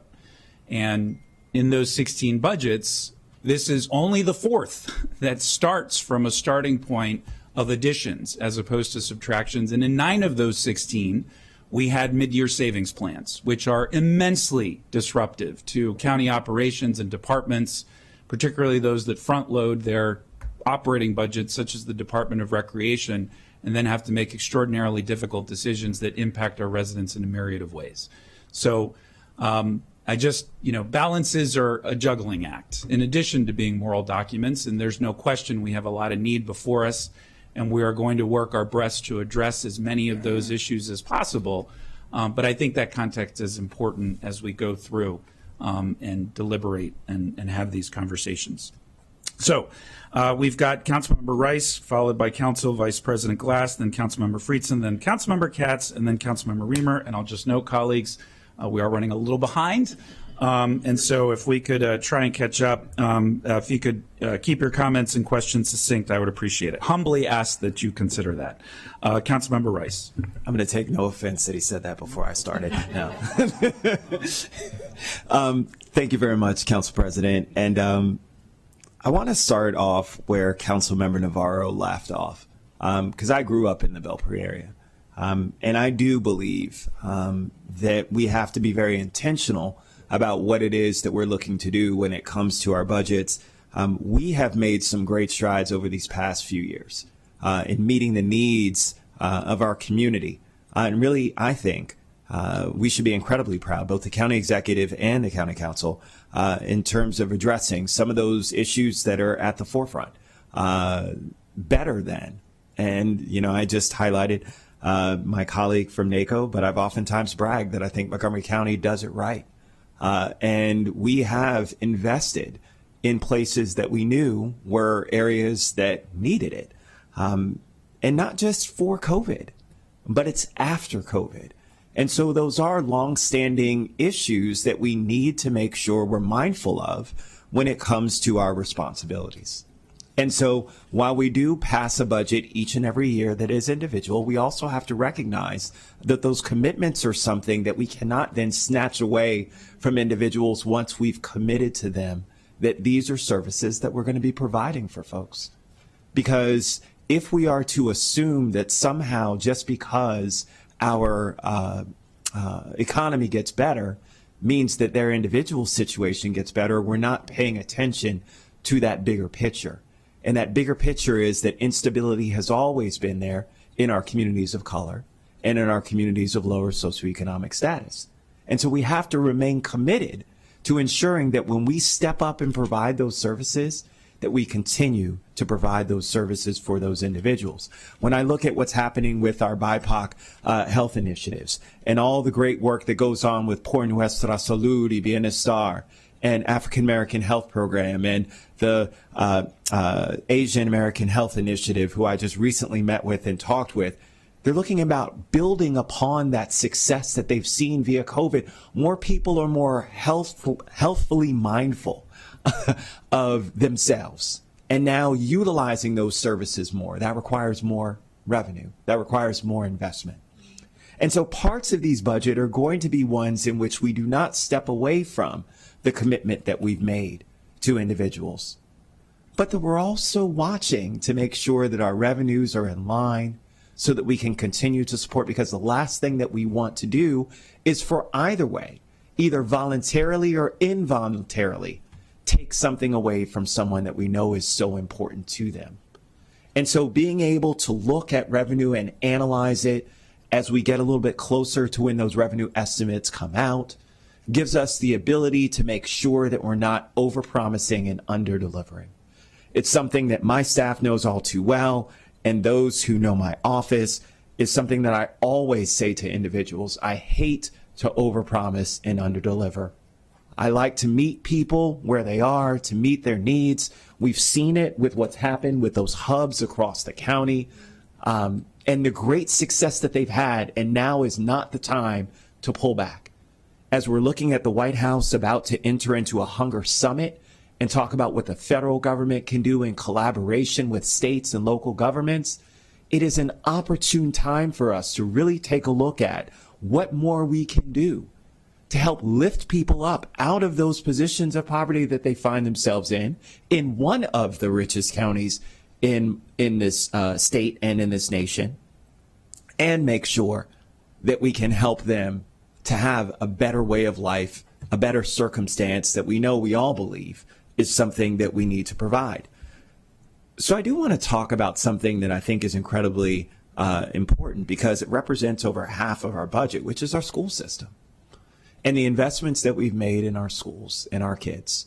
And I do want to applaud the county executive for his commitment. However, I feel as though we still have a ways to go. And so the reality is that we're going to have to figure out what it is that we need to do to meet the needs of the programmatic issues that are before our county right now. Our school system has come to us and has been very explicit in the fact that all of these programs, many of which are aligned with Kerwin, which are legal requirements, are ones that we need to have a commitment for. When it comes to making sure that we're meeting the mental health, something that all of our colleagues up here, not just for our students, but for those that are working in our school buildings as well, need to be there, is incredibly important. It all costs money. And it's all something that I think at the end of the day makes us have to be mindful and careful about how much we're putting on the table in terms of expansion and growth. Because we know that those have fiscal consequences for us. And the last thing I want to do is see us expand services, especially when it comes to some of our most vulnerable in our community, and then have a savings plan or a reduction that means that we can no longer provide and deliver those services to our most vulnerable residents. And so from that standpoint, it's being careful. It's being mindful. It's saying that we want measured growth. We want to make sure that there are ways in which we can increase, but we do so that gives us that stability to ensure that these things continue into the future, because we know that once we do them, people are going to depend on them. No one is lifting up their hands and saying, hey, gas prices went down during the tax holidays, so therefore I'm fine now. Hey, we have a BPHN, a Black Physicians Health Network, and so now I have better access to some doctors and I'm okay now. No one is saying that. It actually highlights more need. It highlights more of that kind of reliance upon us to be able to help stabilize. And so I think that from that perspective, I'm curious, Mr. Howard, and actually maybe we can have Ms. Rodriguez Hernandez come up, because she is our analyst for our school system. Just in terms of what it is that we're seeing when it comes to the needs in our school system that, again, commands over half of our budget, and what those will mean for us working into the future for future budgets, that we also have to be mindful of, understanding that we have a little beautiful thing called maintenance of effort. So, Ms. Rodriguez Hernandez, if you could weigh in terms of that, I'd appreciate it. Sure, of course. So tomorrow we do have our Education and Culture Committee meeting on the MCPS operating budget to provide more information on this topic. But we do know that we're looking at, we've had revised maintenance of effort formulas over the past few years to address declines in enrollment due to the COVID-19 pandemic. And MSDE, our Maryland State Department of Education, has not yet confirmed what that formula will be for the next year. We have assumptions based on the language provided in House Bill 1450 that the General Assembly passed this session. But we do know that with the recommended increase in county contribution, that we could be seeing a huge per pupil funding amount increase compared to previous years, up to almost $12,000. And with estimates in increasing enrollment as we return to pre-pandemic levels, that would of course require a higher county contribution for maintenance of effort requirements. We also know that there's been a large utilization of ESSER funding. Over $420 million has been awarded to MCPS, which has been really amazing in supporting a lot of the services and needs, but we do know that that is ending in fiscal year 2025. And so what does that mean for the base budget and the services and needs that have been provided with the potential increase in enrollment and the services that have been started? So we are definitely looking at a future fiscal sustainability picture for Montgomery County Public Schools that will need to be addressed. Ms. Rodriguez Hernandez is always very thorough, and I really appreciate that, because again, I'm not coming back next year. I won't be chair of the Education and Culture Committee, and someone else will be serving in this seat. But I don't want to leave something that is unstable for a person who's going to come behind me. It's very easy to put forth a whole bunch of money and say, hey, you guys figure it out. But I don't think that's responsible. I don't think that's responsible for this future council, nor is it responsible for the person who's going to chair education and culture, nor is it responsible for the kids and our education community that depend upon that stability. And so from that standpoint, I do support us making sure that we're future-proofing our budget. I think that it's incredibly important because our community is depending on it. It matters when it comes to economic development. It matters when it comes to opportunity for those who are in our community who are just trying to get that next leg up so that they can be more sustainable, more resilient in the face of so much uncertainty that we continue to see in our community. I just want to close with one thing because I think it's incredibly important. And Councilmember Navarro touched on this. This is a time to invest in smart things too. This is a time to invest in things that we know are reaping benefits. And it's akin to a conversation that I had with our county executive surrounding a grocery store that's looking to come to the Germantown area, a lower price grocery store. And as we talked about groceries and what's on the shelves and what isn't in the pricing, investing in things that we know is going to help us in the future when it comes to affordability, when it comes to growing jobs, that's where our money should be. And I've seen it. I've seen it in the county executive's budget. He's put forth money when it comes to our arts community that we know has been hit hard, but also represents a huge part of economic development for us, also represents a huge part of our communities of color, also represents a huge part of our women in our community who are sole proprietors and small business owners. We can strategically make this work, making sure that we have smart investments in the areas we know are going to benefit us to help support racial equity and social justice, that supports us when it comes to that economic growth that we know that's so important and protects those that are the most vulnerable. I think that's what council staff is trying to propose. I also think that's what the county executive was trying to achieve in his budget as well. I don't think that we're that far off in terms of what we want. It's just tweaking things to make sure that we're mindful about some of the challenges that we may have as a result if we go too far without having the assurances that are there that are going to protect some of the people who need us the most.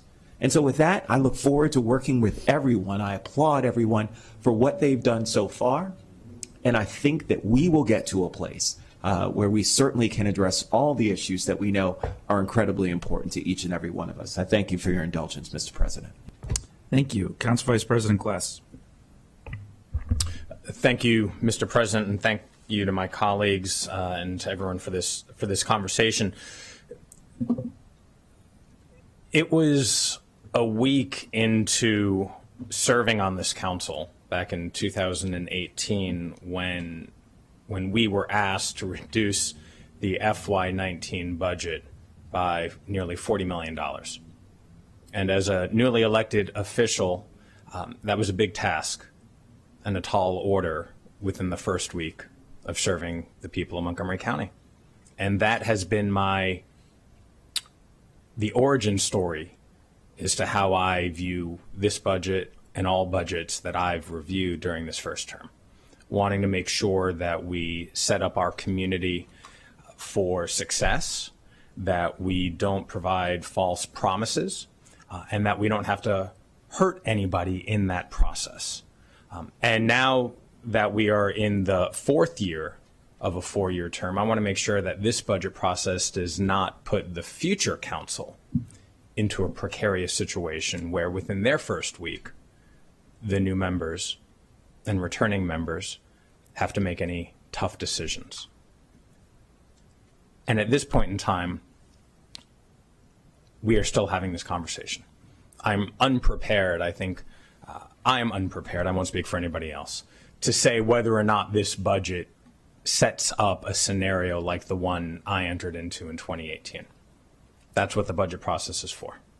And I appreciate the comments and questions from my colleagues, and I have just a few of my own to help me and to help other people figure out how this budget sets us up for success and helps the residents of Montgomery County, which ultimately we're trying to do, with the universal understanding that budgets are moral documents. And the need in our community has only been exacerbated over the last 2 years. We knew the inequities that existed here in Montgomery County way before the pandemic, but we saw them all the needs with our very own eyes over the last 2 years, and we cannot unsee what we've seen.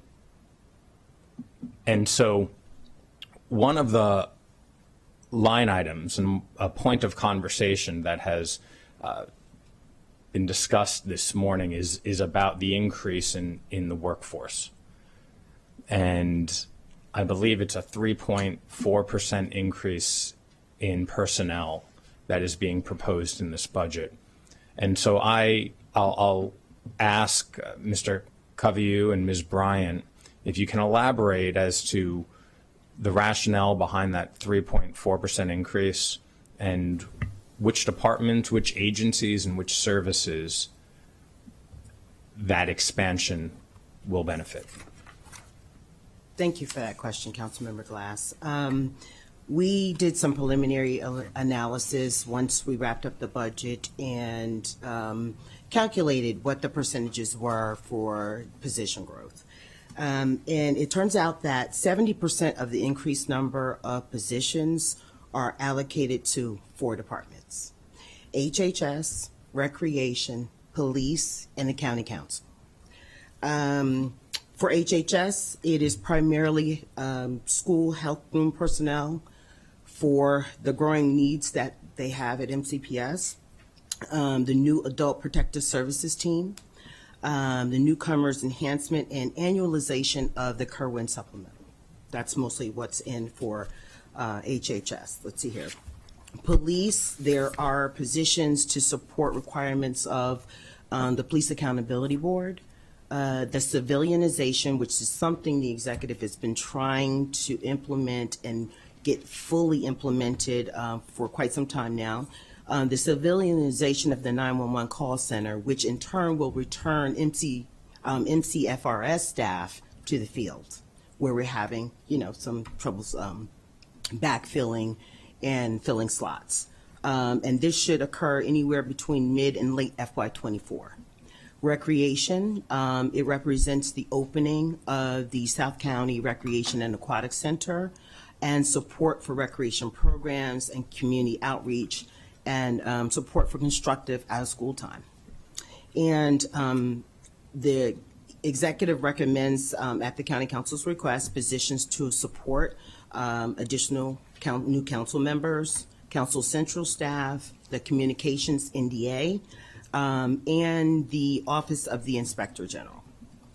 So that is the bulk of the positions that are added to the budget. There are positions added to support climate change, and then some administrative functions as requirements have grown, and legislation to require certain aspects of collection of data and other things. Departments are seeing difficulties in keeping up with the growing workload. So we recognize that in previous budgets, some of that support system has waned and been reduced, and now the executive is recommending to put those supports back in place, especially as we see more community need. And as we implement programs, we're to make sure that they are successful. And to do that, departments need support to do that. There are some resources here to help our county departments in recruitment and retention, which is very critical item right now that a lot of entities across the world and particularly in the United States are experiencing employment issues, getting a qualified employment workforce and the movement of the workforce. We as a county will be facing those same challenges. We have a great number of our leadership and even those who are providing frontline services who are eligible to retire. We want to make sure that there is some type of succession planning.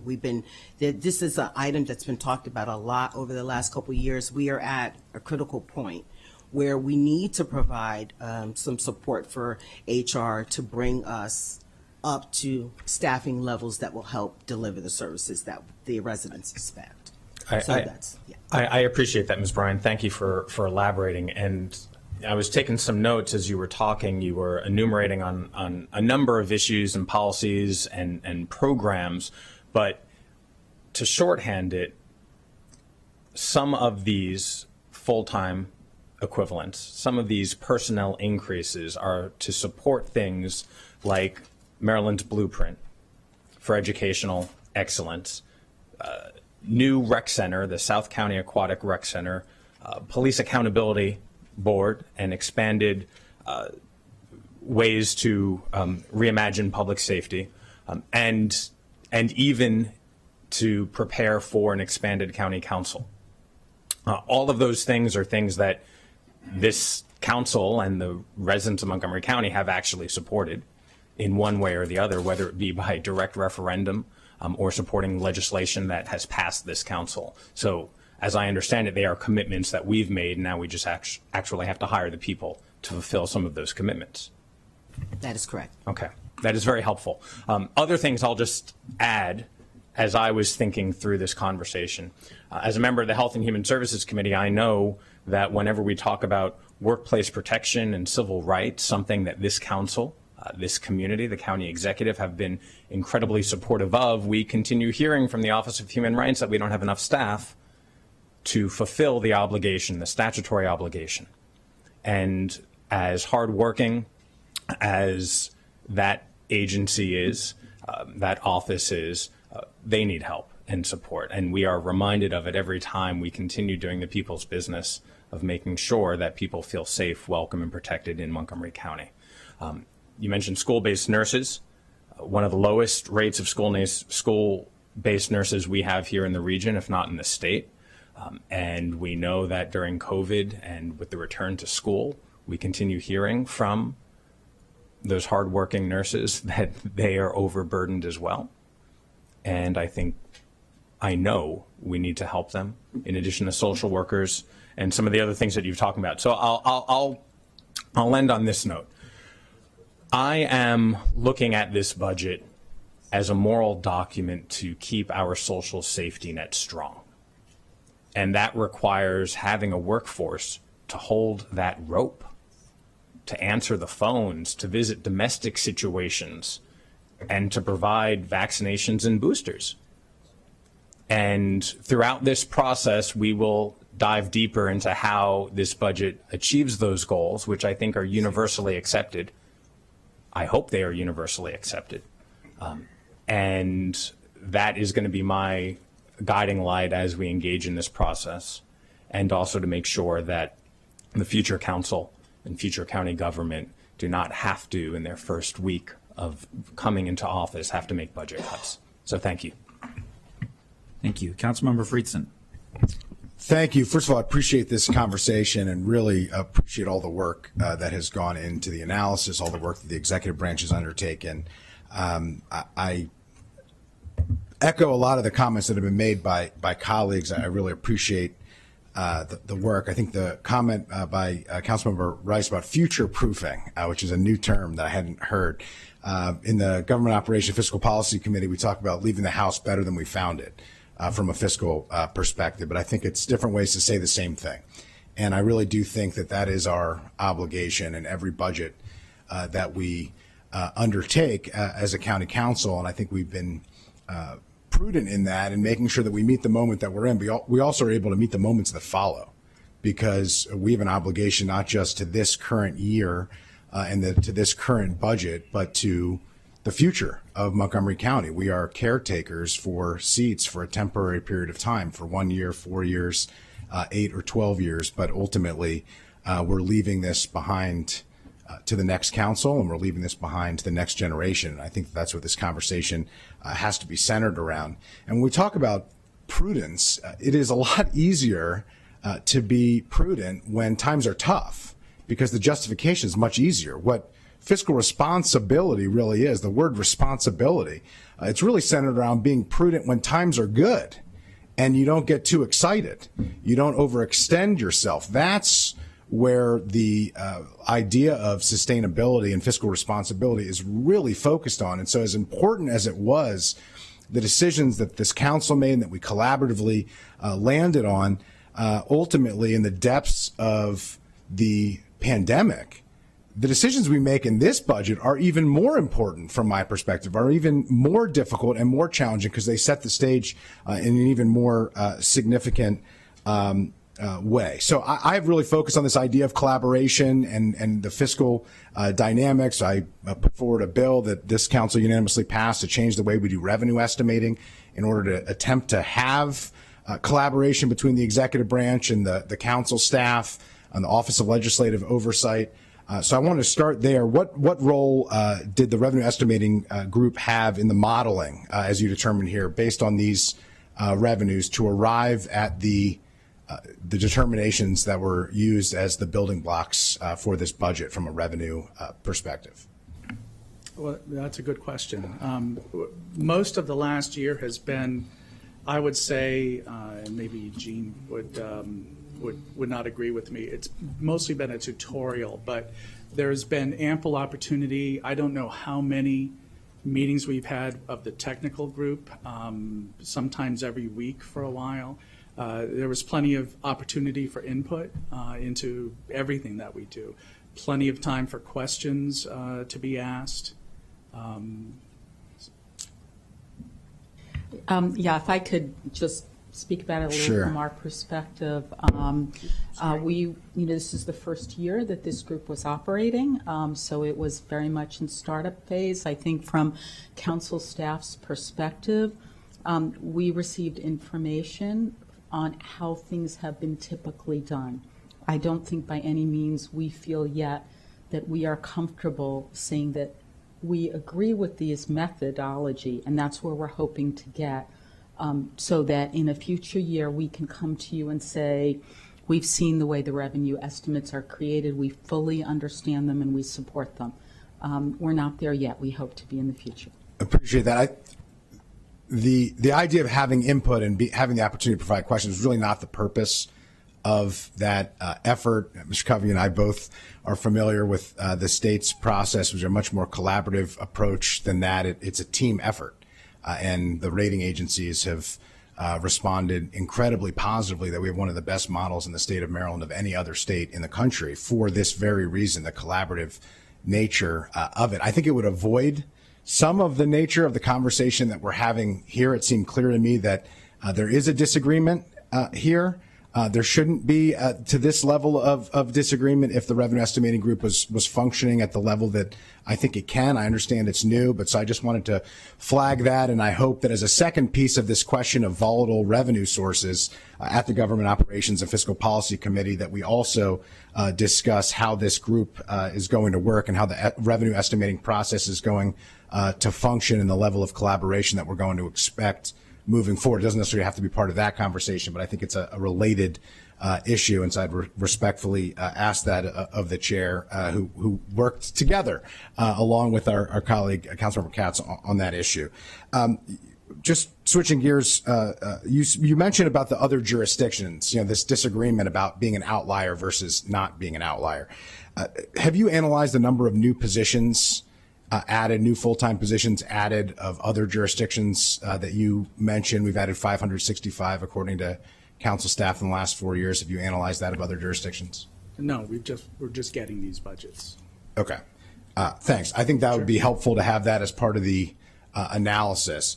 How about the not just the baseline growth that you mentioned, the top line growth, but the comparison of tax-supported growth versus tax-supported projected revenue increases? Has there been a comparison of the other jurisdictions? Right. We're looking at the top line growth because we're just getting their budgets, and it's not that easy to compare apples to apples, make an apples to apples comparison. Yeah. Without having actually any time to look at them quite yet. Absolutely. Okay. Part of my point that it's very difficult to have an apples to apples comparison to that. And I also think it's a disservice if we look at 1 year, because notwithstanding the discussion here, budgets aren't determined year in and year out. They're approved year in and year out. But budgets are building blocks of previous budgets. Every action that we make from a budget perspective is a reaction of a previous decision that we made and a previous action that's happening in the actual economy that we're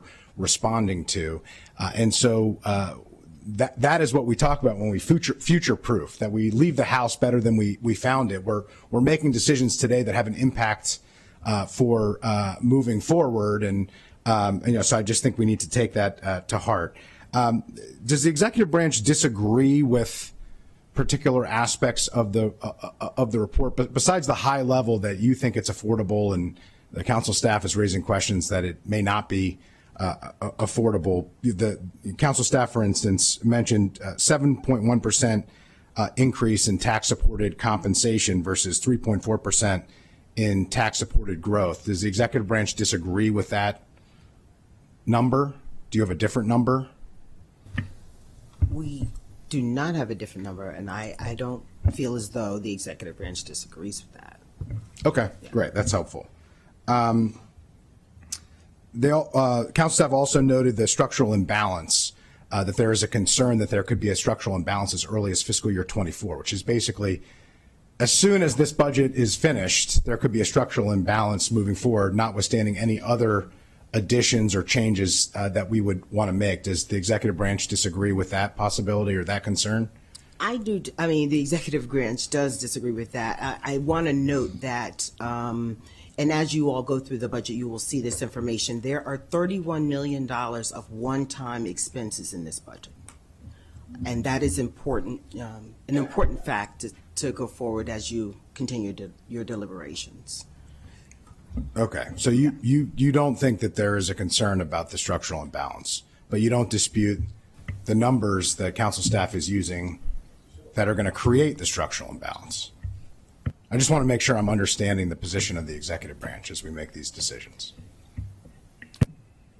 I'm sorry, can you repeat that question? Yeah, so council staff is essentially saying, and I don't want to mischaracterize, but my read of the packet is essentially saying that we have tax-supported growth that is far outpacing tax-supported revenues. And depending on how you look at it, it's worse if you take out the current year expected. If you start in fiscal year 24, it's even more dramatic. That's at 2.7%, I believe. I don't have it in front of me. And if you look at compensation, it's even more significant, which is 80% approximately of the budget. That tax-supported compensation is at 7.1%. Tax-supported growth is at 3.4%. That is the nature of the structural imbalance.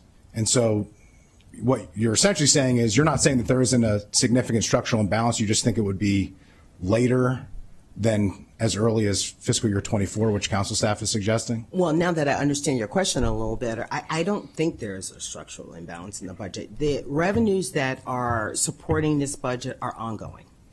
They are not one time. They are not a one-time anomaly. We have support from the state comptroller's office that those revenues are ongoing and can support the expenditures that are in this budget. So you think that the tax-supported growth, revenue growth in the county budget is going to grow at 7.1% or somewhere close to 7.1%? I'm just trying to reconcile the idea that we agree with the baseline assumption, but we disagree with the conclusion that is created by that assumption. I mean, this is a challenge for me to understand. I used to do fiscal policy before. I understand where you're going with your question, but I mean, there are, like I said, now that I understand your question better, I don't think the imbalance is that there is a total structural imbalance. I think there are contracts that will be supported by ongoing revenue as we move forward into future years. I don't think this budget presents a challenge for future years. We as a county have been nimble, and I think the executive has been conscious as he has presented this budget with the revenues that are supporting it. Okay, I appreciate that. PAYGO, I just wanted to note on PAYGO, we talk here in the packet about PAYGO being above the policy, $33.9 million. The policy would be $30 million, which is good. I did want to note the context here that last year we removed $15.5 million and added that to the baseline of the operating budget. So just reiterating the point that prior decisions that were made in the last budget build the baseline for the new budget that we have before us. We haven't undone the decision that we made last year that undercut capital budget expenditures that we could have otherwise done. And it also added to the base, the ongoing base of the operating budget. We all agreed to that. I happen to have disagreed with it, but that was the way the process worked. I just thought that the note there was important because we are building off of a disagreement with our fiscal policy last year, and it does carry on. On AGR, the 10% reserves, if we had not made the policy decision that we made last year, which was a change, and included the federal emergency relief funding into AGR, now, you might not have this with you, what would our reserve number be? You're right, unless somebody behind us from OMB. Okay, I would just request, and I'm not asking, I just think it's an important note. We made an abrupt policy change on that in an abrupt moment. I thought that we were having our cake and eating it too a little bit last year, and I raised that concern that it's fine if we treated the federal relief money and state relief money as only one-time expenses, but we didn't. We used that to build ongoing expenses into the budget, not exclusively, but partially. And my view was if we were going to even entertain that, then it should be included in the reserve because the reserve is for ongoing expenses. But I think it would be helpful for us to look at that because it does provide a little bit of a sobering of where we actually are in terms of the 10% reserves. Okay. 565 new positions. You talked a little bit, Ms. Bryant, about where those positions are and why they're justified. I appreciated that. We heard a lot, we haven't recently, but we heard a lot about reorganization and restructuring of county government. It was a main promise coming into this term. We were told about a group and a consultant that we paid taxpayer dollars for. This was a main topic of conversation 2 budgets ago. I'll just note that the goal of that consultant, from what we were told, was to find 100 vacancies. I'll note that you don't save money by eliminating a vacancy. You lower the budget number. But we've been growing 133 positions a year. So even if it was successful, I'm not sure that it would accomplish the reorganization and restructuring of county government as was promised. But what's the status of that consultant and that effort from that group? The status of that effort this year, when we were building the budget, we conducted a very rigorous exercise of looking at all the vacant positions in county government. And in looking at those positions, we asked departments to justify, particularly if they had been vacant for some significant amount of time, beyond a year, taking in consideration that we had a hiring freeze, that COVID came through, and that we did not hire as rigorously as we have in the past, that we took a great look at those positions and asked departments to justify keeping them in their budget beyond FY23, because we recognize that some of these positions hadn't been filled in quite some times, and departments did provide justifications for keeping those positions, some of those positions, and a few were eliminated, and the executive agreed with them. So I think it's a form and function of the opportunities versus when people had an opportunity to fill positions that they felt they really needed, and that caused some, I won't say complications, but caused burdens on other employees to take on those additional responsibilities and those duties. They were under a hiring freeze. The hiring freeze scrutinized the filling of positions, so they weren't able to fill those positions.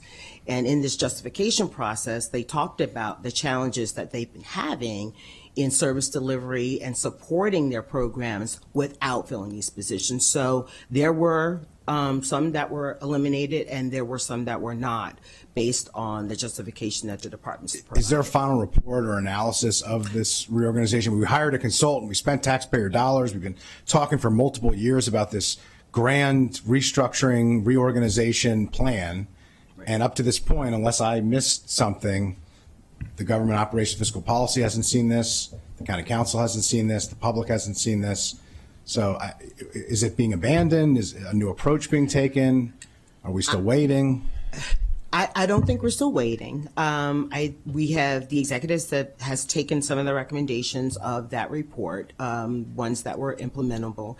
And then, I think what we have decided to do from the executive branch side is to expand the approach. And it's not just concentrated on positions, but it's concentrated on service delivery. And what are we delivering? How are we delivering it? How much of it are we delivering? And are residents happy with our services? So we are taking a more concerted look at our delivery of services, our processes that inform those delivery of services. And it's sort of veering off into something that we recognized in this exercise, which was, are we serving our residents as best we can? And do we need to make some changes in how we process and how we deliver and how we look at the end product that we deliver to our residents? And that's an ongoing executive priority that started this year.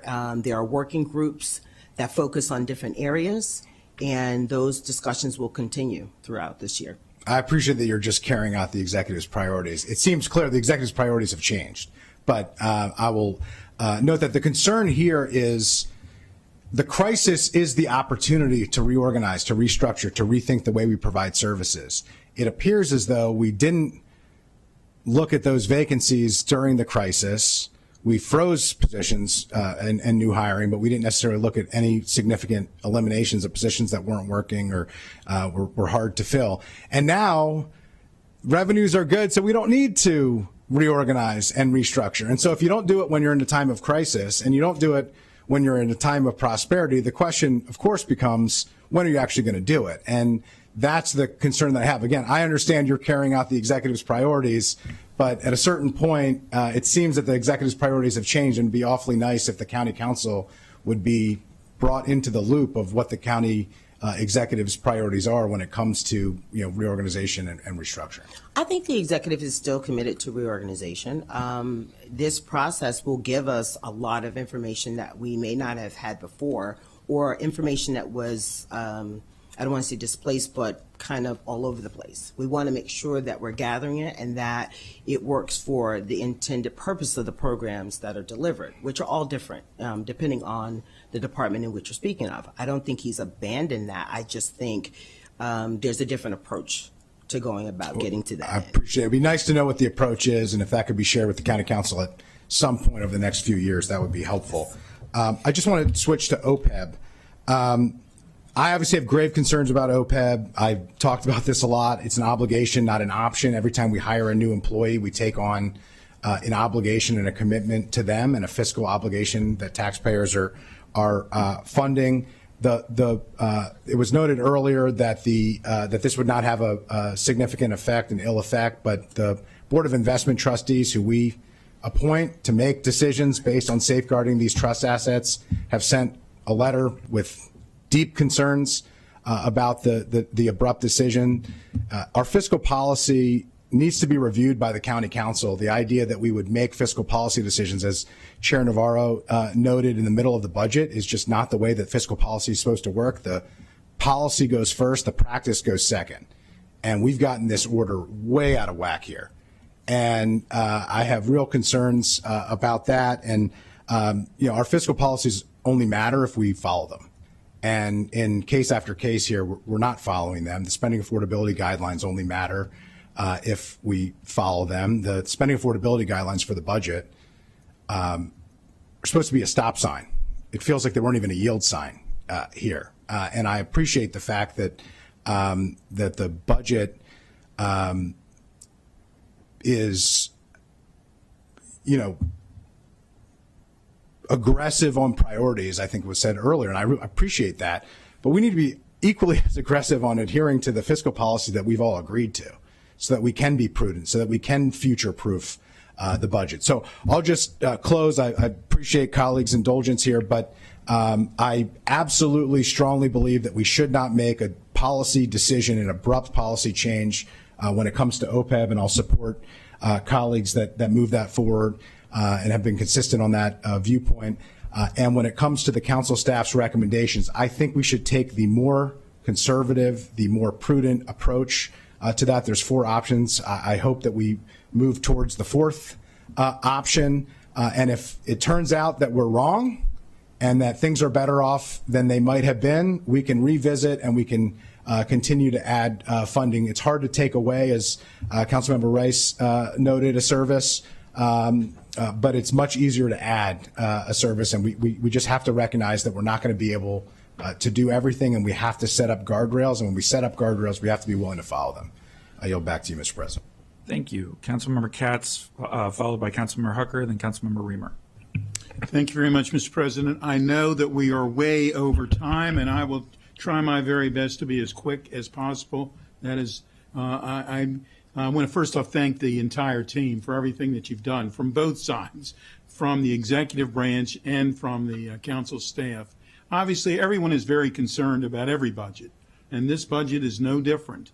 But I know that both sides have taken the thoughts and about this very seriously as well. And I do agree with very much of what's already been said by my colleagues, but I appreciate the explanation about OPEB. I understand the explanation, but I don't agree with it at this point, and I believe we need to make certain that the $20 million is returned, and I look forward to the motion. For every budget, we need to make certain that we have good, open, transparent discussions on what we need to do and how we need to do it. We did it several years ago, and I applaud Government Operations Chair Nancy Navarro for leading the discussion and leading the way in getting us to a better place. And we had those discussions about debt service. We were all very, very concerned. And not only did she lead the discussions, we actually are getting ourselves to a better place. And that becomes important as well. We need to make certain that we are paying our employees the fair wage. We have, and I say this very upfront, we have the best employees, and we need to show them that what we mean by what we say, and that's to pay them that fair wage. We can't just wring our hands anymore and say we don't know why we're having difficulty attracting and retaining employees. We need to prove to them that we're doing something about it. When we have some of the lowest starting salaries for our first responders in the entire DMV, we need to change that, and we need to change that immediately. We need to stop being a training ground for our bus drivers to become drivers for Metro. That's why we just recently did the supplemental for our drivers to change that. And I look forward to hearing from the public during our 5 public hearings, one of which is this afternoon. We need to acknowledge that this is an annual budget, but our budgets need to not just look at this year, but it be a part of a blueprint for the future. And we need to make certain that every person is not hungry, that every child receives the best education, and we need to make certain that every person who lives here is receiving the very best services that government provides. Thank you very much, Mr. President. I yield back. Thanks. Came in under time there. Thank you, Councilmember Katz. I'd like to come in under budget, Mr. President. That's right. Councilmember Hucker. Thank you, Mr. President. At this point, I think everything I wanted to say has been said by my colleagues very well. But if we could get from our staff a breakdown of the new positions this year and some info on the positions over the previous 3 years in the aggregate, that would be great. So they're not in individual pages of the budget. That would be really helpful. Thank you very much. Wow. On a roll here. Councilmember Reamer. Thank you. My colleagues have said very eloquently the comments that need to be made. I did want to just add to one point, which is I don't know that any of us on the dais would dispute the importance of the positions that are recommended in the budget. The issue is that there were supposed to have been offsetting reductions in positions over time so that we could meet the new and emerging needs of our community through greater efficiency in the delivery of county services. That, I think, is what is frustrating. If there had been throughout these years an effort to close out positions and combine functions, and it wouldn't be so difficult to identify new positions for important community needs like the health delivery in a pandemic or all the other useful functions that we know we do want the county government to implement. So that's, I think, what is frustrating about it, is that there was a grand pronouncement of a bold strategy that only the county executive was capable of implementing, and he came back with a big zero. So having said that, I would like to move that we will not accept a expenditure in the current year. I think the observation that we need a policy in place in order to do that, building on the comments of our chair and our GO committee, that we need a policy in place in order to make such an expenditure. I'd like to make the motion, but I'd like to ask council staff. There's a little bit of uncertainty as to what the consequences of our motion would be.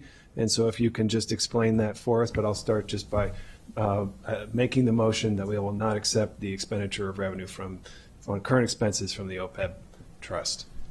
Sure, thank you. So the motion today would just be signal the council's intent that you would not want to follow the recommendation in the executive's budget, and then we would follow through during the budget work sessions on the actual budget line items. So essentially, you would need to restore $20 million to the group insurance, retiree group insurance NDA for tax-supported dollars instead of using a drawdown from the OPEB trust. And it's not a binding decision, but the point here is that's what we're trying to do. We're going to proceed with this budget, and that's what we're seeking to do, is restore that funding. Correct. So moved. Moved by Councilmember Reamer, seconded by Chair Navarro. Councilmember Juwando wanted to chime in. Thank you. So just to confirm, so this is a non-binding motion? Just like any of the decisions before you make your final, budget votes at the end of May, yes, this would be signaling the intent of the council, and then the actual implementation of this would be done through the GO committee's work starting on Thursday with the group insurance retirees NDA.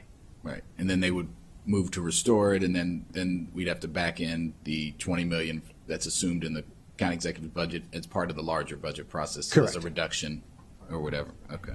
Yes. I didn't know we were going to do this today, but that's okay. I think it's, that's why they call it the big leagues, I guess. But I had understood that we were going to have some actuarial analysis of our own. I never got a report from staff on that. A report did go to the council. I'll resend it to you. The council's advisors did not agree with this recommendation and felt very strongly that we were not ready to withdraw from the trust at this time. And rather than get into that debate at this moment, our recommendation is to delay this issue for consideration this summer, when staff will work on a policy and bring it back to you in the fall. But I will say that the consultant we hired had very different conclusions than the ones that you've heard from executive staff. Is the consultant we hired the one that's been managing this fund for the last several years? It is the one that has been helping manage the pension fund, but not the trust. No, nor is the Bolton, who was hired as an actuary for the executive branch, has not been managing the trust fund either. Is that correct? Because I thought I heard different information. They don't manage the trust fund. What they do is they help us determine what goes into the trust fund, the ADC. They also help us figure out the rates to charge the county active employees and the retirees. So they actually work on all sides. They of don't it, make the management decisions of like what to invest in, but they advise. The board actually does that. Yes, right. Exactly. But they have been advising us, Bolton, hired by county executive legacy for the last number of years on the trust itself. Is that correct? Yeah, exactly. Yes. Okay, and they're the ones that made the recommendation that we need to have the 13% deficit. Yes. Okay. Yes, the negative contribution. Yes. Sorry, to use the right words. And did council staff speak with Bolton? So as this was being developed and we asked for the opportunity to participate in that discussion, we were not given that opportunity, nor were we presented with any of the analysis they did prior to completing the budget. And that is, so there are a lot of issues That's a here problem. to resolve, absolutely, which is why we think there needs to be a much longer debate about the merits of the specific position. If I may. Yes, please. The timing of this was such that it really didn't allow for collaboration between the council and the executive branch to actually figure out what to do with the ADC for 2023. The ADC being, of course, negative, the required or determined contribution by the actuary. Okay. Yeah. Yeah, I mean, I as I mentioned to you in our meeting, the briefing, we obviously need to hear from the people who made the recommendation and kick the tires on that. That's due diligence. The fact that that hasn't happened, I understand the timing. That's frustrating, but it needs to happen as soon as possible. Whether we delay this decision or don't move forward, which seems to be the will of the body, that needs to happen. We need to understand it, and there does need to be a policy. I think we all agree on that. It's just a matter of what it is. I am concerned about the opportunity cost of how you presented that it's not going to help us to add that money in. We're not using it for anything. We're paying the full retiree benefits through current revenue, and we have continued to do that every year, and that's a commitment that we make and continue to make. No one's saying that, but it's not going to grow the fund anymore. It just means we have to remove another $20 million from the budget from somewhere. And that's frustrating in a context that we've talked about where there are needs all over the place. So appreciate that and just wanted to understand the consequence of this vote. Thank you. Thank you. Council Vice President Glass, followed by Councilmember Friedson. Thank you, Mr. President. So we've had this discussion once or twice maybe before here on this council in this term, and each time we have decided not to remove funding from OPEB and from our retirees. But I know that it had been a more common practice in years prior. And so I'm curious if someone can elaborate onto the thinking or at least the rationale for those who might have been here before as to why something like that would have been done. Just to clarify, we have never considered withdrawing money from the trust before. It has been a reduction in the addition to the trust, which is still lessening the amount, but in our view, that is a very critical difference. I appreciate the clarification. So sometimes as budgets come down to semantics, I appreciate the tight definition in which you explained what had previously been done, as noted. So if someone can explain why that might have been the choice of action, maybe, for those who have been here, Mr. Covey. Actually, I wasn't here for that. The last time we did it was 2018, I believe. And I think it was recommended with the budget. But again, I didn't actually participate in that budget. So, okay. But we can get you that information. So. I'm just going to add that the primary reasons to have done a reduction to the increase in prior years were a couple of significant savings plans that came across where there was a joint decision from the executive and the council to reduce the amount of pre-funding that went into the trust because of reduced revenues. That's the primary factor in past years that have caused that to occur. I appreciate that, and without putting anybody on the spot, I think the context is important in this conversation, and understanding, as Ms. Michelson just said, and as you elaborated, it was a reduction in the increase as opposed to removing, right? But less money was going in, and I think that's the common denominator in this conversation. Less money is going in, and so my thoughts on this are: the stock market and the investments made into our retirement account can fluctuate, but I don't think our policies should. And we need a consistent policy moving forward. And so I support the resolution. Councilmember Friedson, followed by Councilmember Hucker. Yeah, I appreciate it. I think Council Vice President Glass said it well about the fluctuations of the market versus the fluctuations of our policy. I do think same with the revenue estimating group, the council staff, for us to be able to do this and understand this and make sound, prudent fiscal decisions have to be more involved in the back and forth than we have. I mean, literally, the council hired our own consultant because of some of these challenges, which at first, I'll be honest with you, I was concerned about the council needing to hire our own consultant, since the consultant serves the county, and the county is, from a government perspective, the county council and county executive. I thought we already had a consultant, but that is a concern, and so that needs to be improved and fixed. We're not going to do that now, and we're not going to be able to do that before this, but there are a number of concerns. I did meet with the consultant, and I appreciate the executive branch allowing that to happen after I had requested it. But it did leave just as many questions as there were answers. And there are major policy ramifications and decisions here.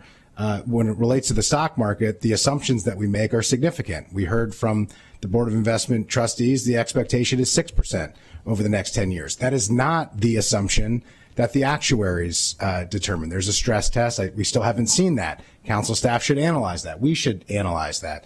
Those decisions should happen, analyzed by council staff, collaborated with executive staff, come before the Fiscal Policy Committee, the Government Operations and Fiscal Policy Committee, and ultimately should be decided by the county council in a policy. And then we should follow the policy so that we don't fluctuate policies based on when things are good or when things are bad. So I certainly support the motion. I also support the fact that I hope it's more collaborative moving forward as these discussions are taking place. And most importantly, I think that we need to have a policy before we start making major changes to decisions that we make that have wide-ranging long-term ramifications. Councilmember Huckert. Thank you, Mr. President. I just wanted to follow up on Councilmember Friedson's comments and ask Mr. Covey, can you elaborate on what you said? If we went to the trouble of hiring our own consultant so we have confidence in whether it's a second opinion or their independence or something like that, your staff didn't make the time that you said the timing didn't work out. Why wouldn't the timing work out for you to meet with our consultant? For us to meet with your consultant? Yeah. We didn't even know you had a consultant. I think what he was saying is we had asked several times to be part of their dialogue and sent a couple of emails asking for access to data, and we were not given that opportunity. Mr. Covey, why would that be? We didn't, it took so late in the process to get to the point where we had the ADC that we didn't really have time to go back and forth with council staff on it. It was a late-breaking analysis. The stress testing came very late in the process. How late? How late? When? When did it happen? Like within the last week of, within the last week or so of actually preparing the budget. So. Okay. So you finalize the budget, you present it to the council in that private meeting we have with your staff. I mean, right. Wouldn't have prioritizing that meeting and this kind of consultation have maybe avoided this sort of discussion and avoided delays we'll probably experience now in work session?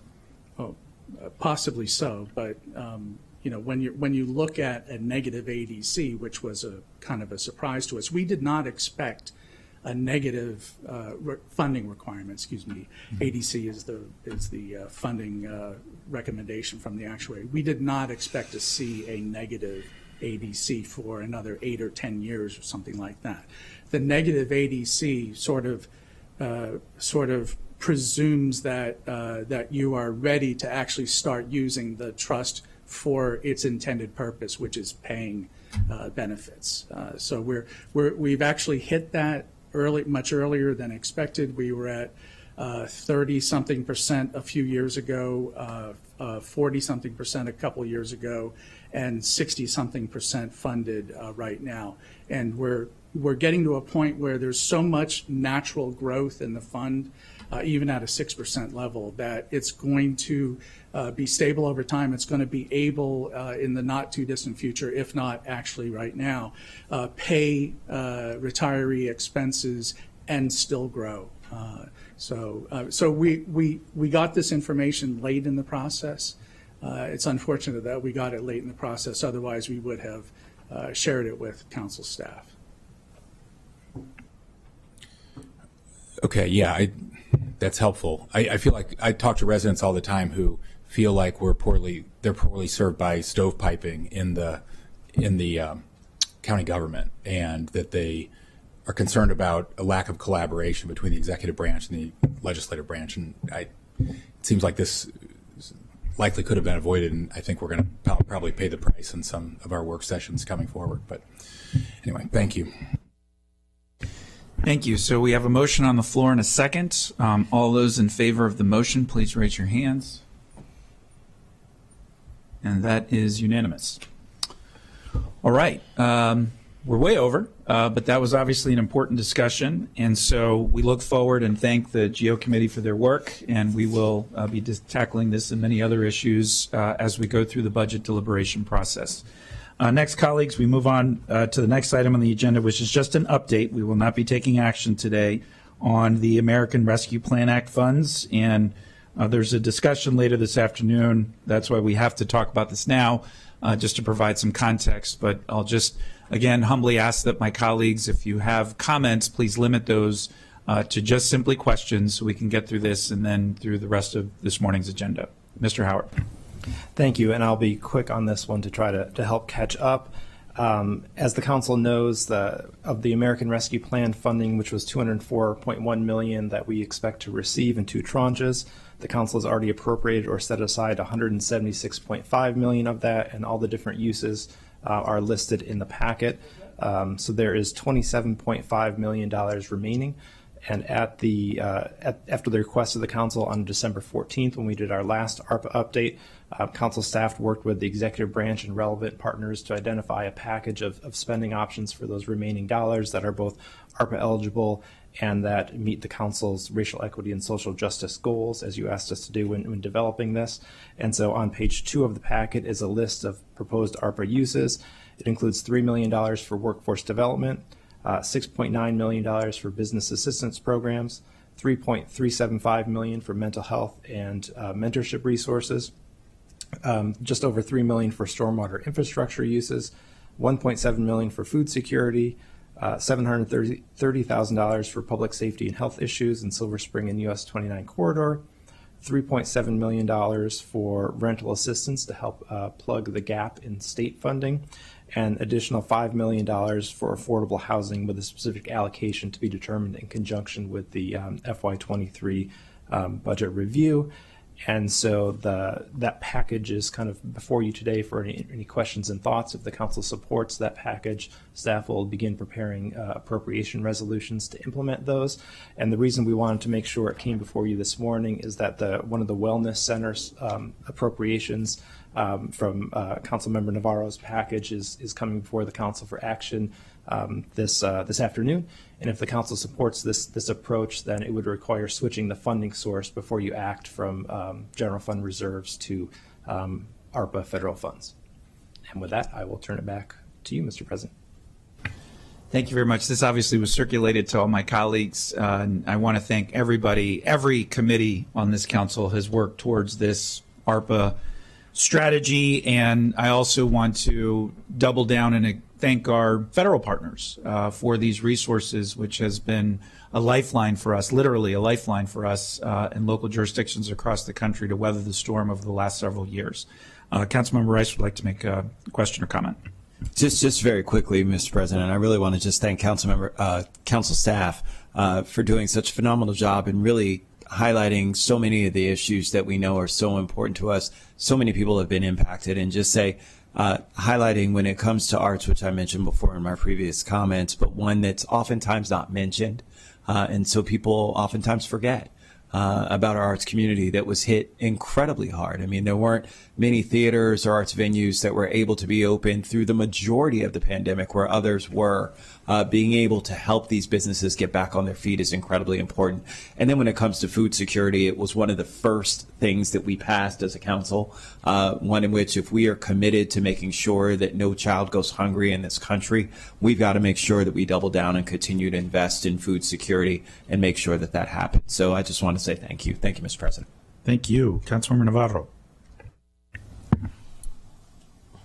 Thank you, Mr. President. I also want to thank our council staff for their due diligence in identifying very important priorities that can be funded through these particular, through this vehicle, including the Wellness Center's expansion. I also just had a quick question, because as I was looking at the packet, and as I mentioned earlier, one of the big surprises to me was precisely the elimination of that particular hub right there on the Belle Pre corridor. And I see that part of what is being funded through this are hubs. And so what would be the mechanism to make sure that we could then fund this very important service delivery vehicle in the Belle Pre corridor, so that we don't have to deal with what we just discussed, the budget and the restraints? Could that be something that we can then fund through this? So the funding for hubs that's already put as part of the council set aside was used by the executive to fund what he included in his budget. So that was I think 3.5 or a little bit more, 3.6 million from last year, or that the council set aside last year. So if the executive did not include the hub you were talking about in his budget, then that would not be included in the hub funding that's as part of this ARPA money right now. So since we are proceeding with the Wellness Center's funding through this, could the council then add this particular hub in this very high need, very important corridor to this decision? I guess that's my question. Yeah. So certainly if you want to add the hub funding to this package, then we would just need to adjust the total amount to make sure it still stays within the total funding parameters that we have available. Okay.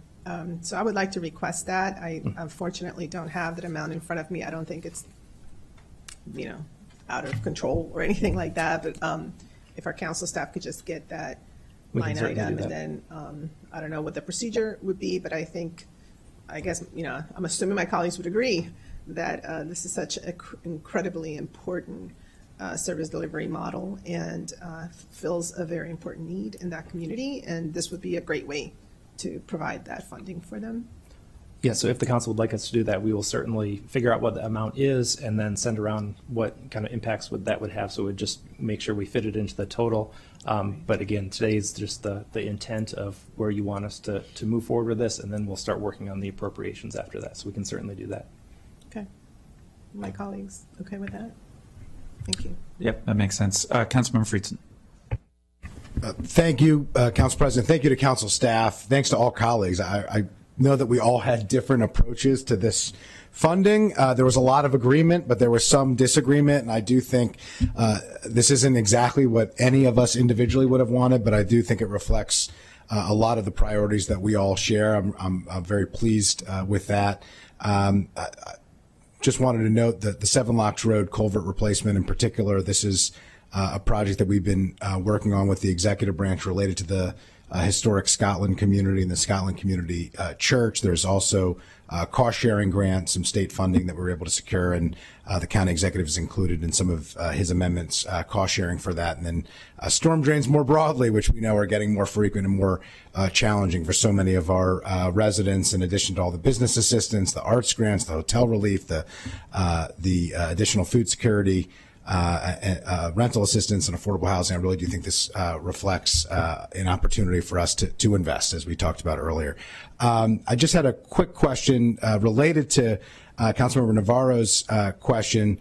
Some of these are for specific programs. Some of them are a little bit more broad, although some of them are for level of effort, like storm drains. We don't pick individual projects at the council besides the one that's laid out because it's large enough to be a standalone.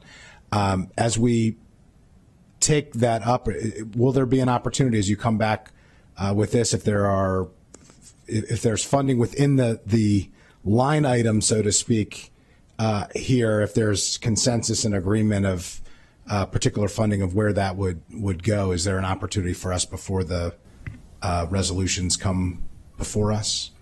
Yeah, so just to clarify, most everything is specific to where it would go. The storm drains, we did include a list of 10 projects that make up that 2.275 million. The only areas that are the rental assistance, that's one chunk of money, because that's intended to, we'd work with with DHHS to determine how to do the appropriation for that, so they can help the most maximum Okay, so there's a amount little bit of folks. follow-up on that, on the food security piece.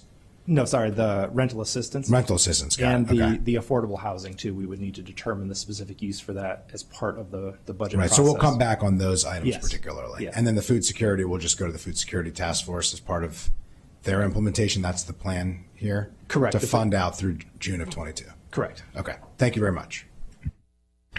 Councilmember Katz. Thank you very much, Mr. President. I am concerned about the lack of small business assistance in this. Is there any suggestions on that?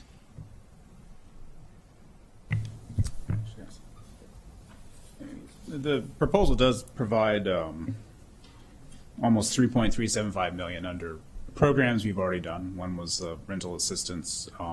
One is additional arts grants that Mr. Rice spoke about, and one is for hotel relief that both the council and the executive received requests for. So, I mean, certainly if the council would like to increase the amount for rental assistance, not rental assistance, for business assistance, it can do that. The challenge that council staff faced when working with the executive staff was simply on implementation. I mean, creating a new program, one, takes time, and two, we need, in order to be ARPA eligible, we would need to make sure it fits that. So I think based on when this was provided to us on December and where we worked with the list, we tried to focus on programs that were already available that could be implemented easily.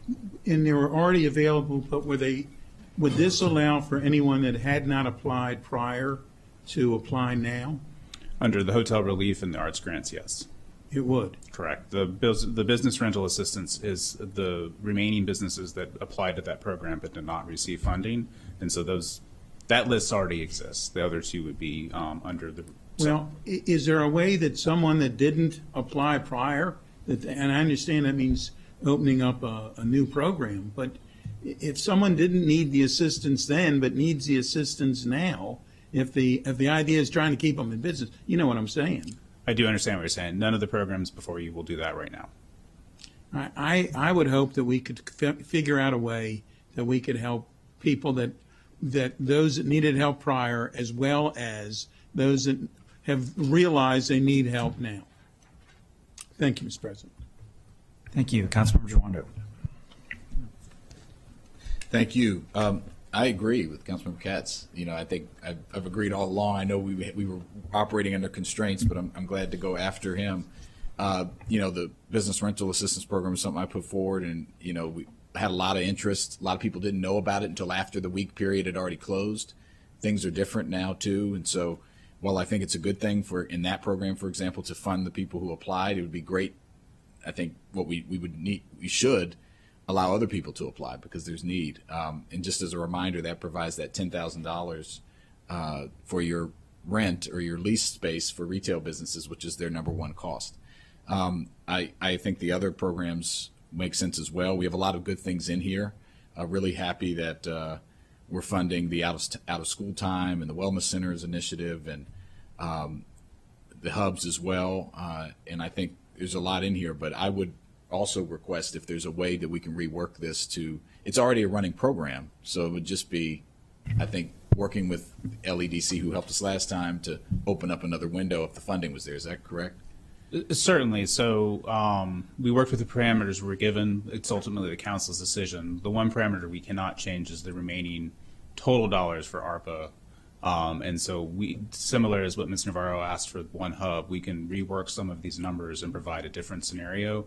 But the total 27 million won't change, and so it would be shifting the deck chairs of this list to accomplish that. But certainly, I'm sure LEDC and the county executive staff that manages that contract would be happy to open it up again if that's the council's wish.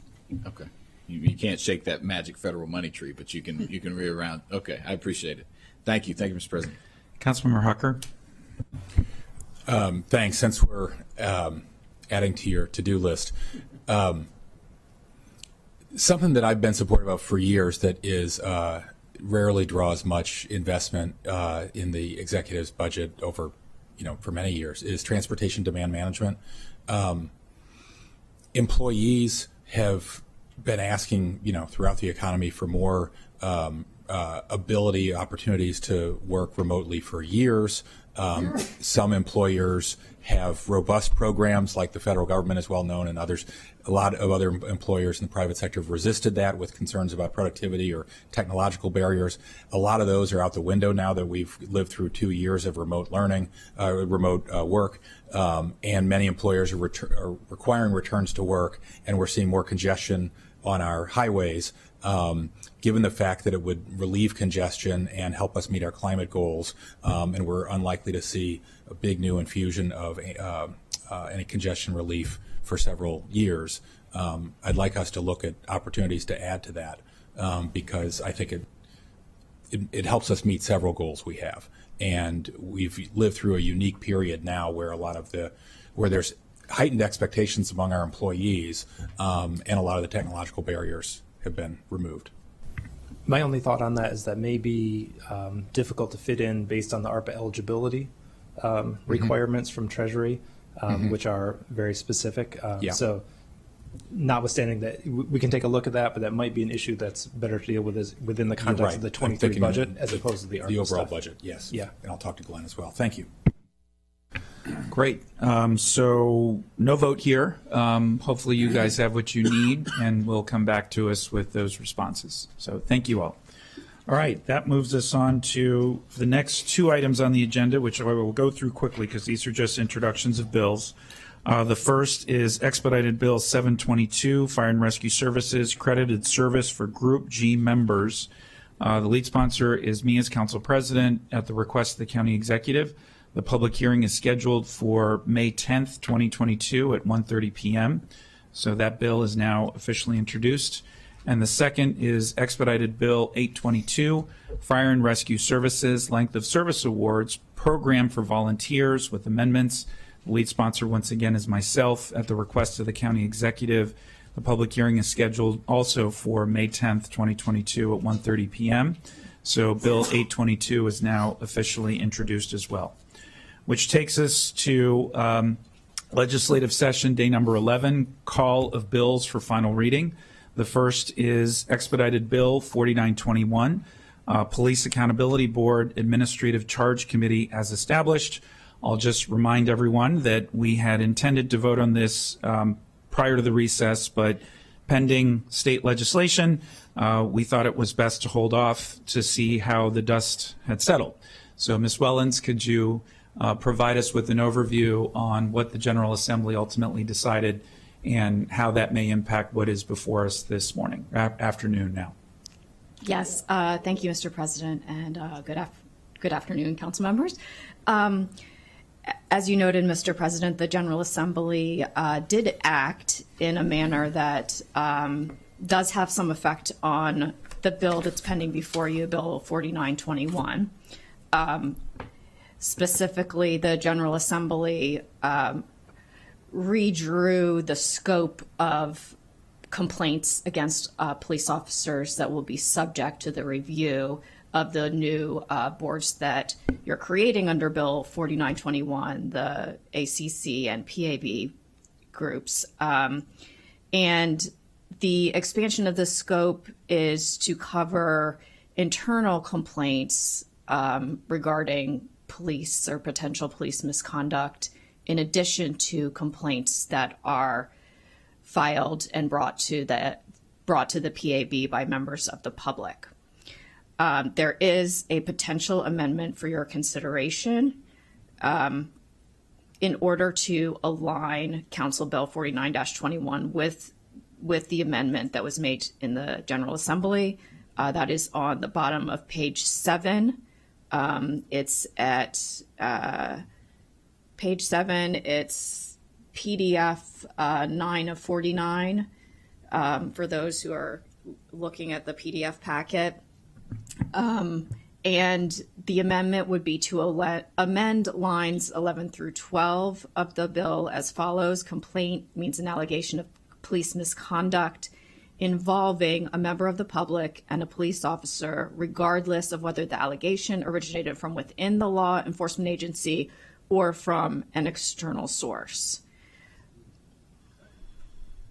That is moved by Councilmember Reamer, seconded by Councilmember Rice. Any discussion on that item? Councilmember Reamer? I'm glad that council wisely decided to give the state chance to finalize the process. I think want to appreciate the council president for that. And as a result, we have a clearer bill now. The state took action, and this amendment conforms to the state action.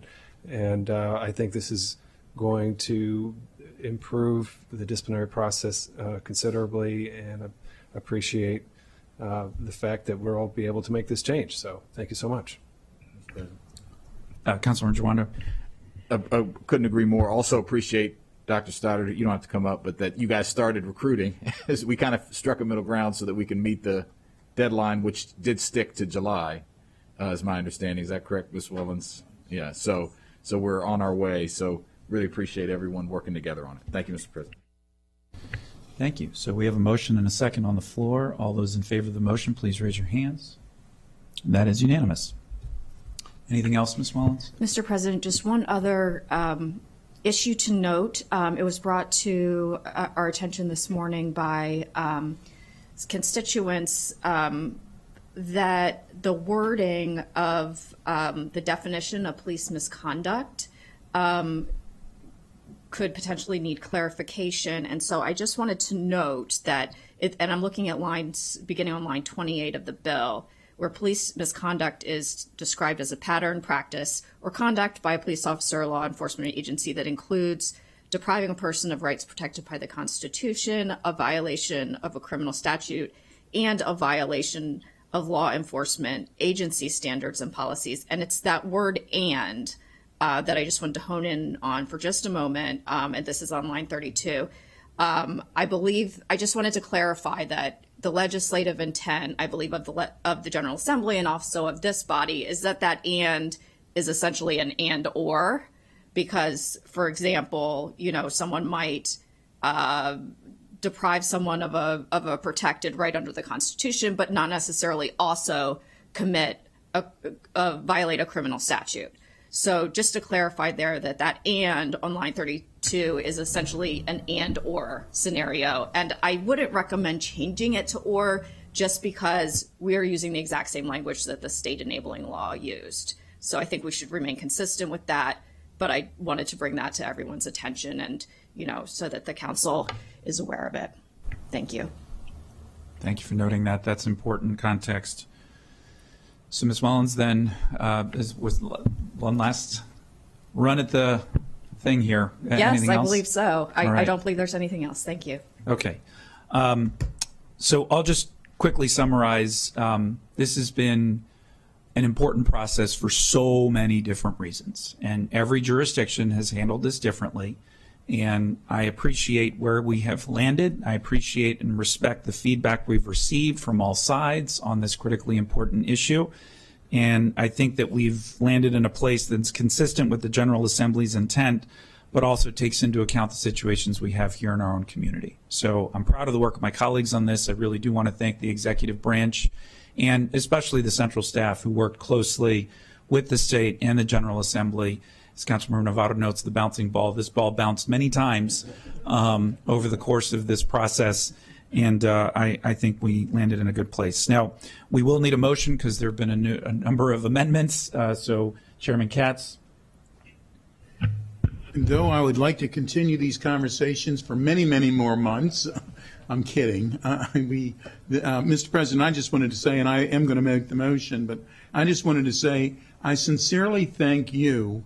Once we started in the Public Safety Committee working on this, we knew that we were going to run out of time. And you agreed to allow this to be done as a committee of the whole so that everyone was aware of the things that we were discussing. And as I jokingly just said, as much as we have liked to have continued these conversations, we did these conversations in an expeditious and I believe a fair manner. And now the difficulty is going to be having the executives branch send over the names so that we can make certain that everyone who's on these boards is going to be fair and impartial for all sides. So with that, I do move the motion.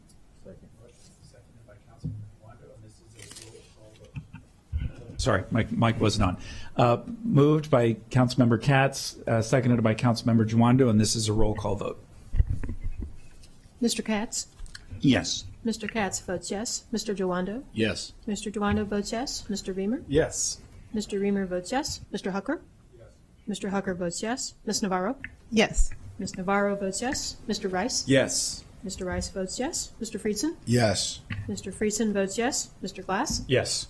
Mr. Glass votes yes. And Mr. Albornoz? Yes. Mr. Albornoz votes yes. So let the record show that passes unanimously. That moves us on to Bill number 1621, Environmental Sustainability, Building Energy Use Benchmarking and Performance Standards as amended. The Transportation and Environment recommends enactment. I'll turn it over to Chairman Hucker to set this up. Thank you, Mr. President. Bill 1621 is the Building Energy Use Performance Benchmarking and Performance Standard BEPS legislation that was sent over from the County Executive and DEP. It expands the number of buildings that are covered with Energy Performance Standard. It creates a Building Performance Improvement Board and generally revises county law regarding our environmental sustainability. The T&E committee has held a lot of work sessions on this bill, in October and December and March, and 2 in March. And after a few amendments, we unanimously recommend the council support Bill 1621 as it's amended.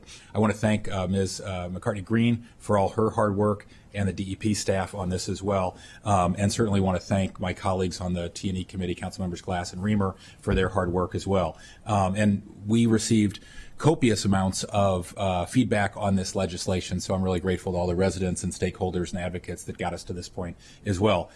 We've all been strong supporters of BEPS, but just for the benefit of the public, I actually wrote a benchmarking expansion bill back in 2019, but it didn't introduce it at the request of DEP staff because this was coming. This is complicated policy that hasn't been passed in many jurisdictions. All the jurisdictions that have passed it have greater enforcement authority than we have. So we really needed to customize a solution that would not just look good, but actually work in Montgomery County. And I think that's the product that's in front of you. There was a delay in receiving it, but we received the report from the Stephen Winters Group that provided the cost-benefit analysis and the data that we were looking for, and I think puts us in a much stronger position to recommend this to you with integrity. This bill is a great complement to the Construct Green Buildings Now Act that Councilmember Friedson and I introduced with all your support. That creates a much stronger incentive program for building owners to make, both residential and commercial, to make these type of energy efficiency improvements and renewable energy improvements in their buildings, to make this bill actually really work now, because we have a powerful carrot to go with the very thin stick that we're allowed under state law. And as a complement, I think, to that legislation, this bill is now in a really strong position to move us much more aggressively toward reaching our climate goals. So I recommend it enthusiastically on behalf of the committee, and I'll turn it over to Ms. McCartney-Green for any details I left out. Thank you. Thank you, Councilmember Hucker. I think that completes a good overall synopsis of the bill. There does remain one outstanding issue for the council just for discussion.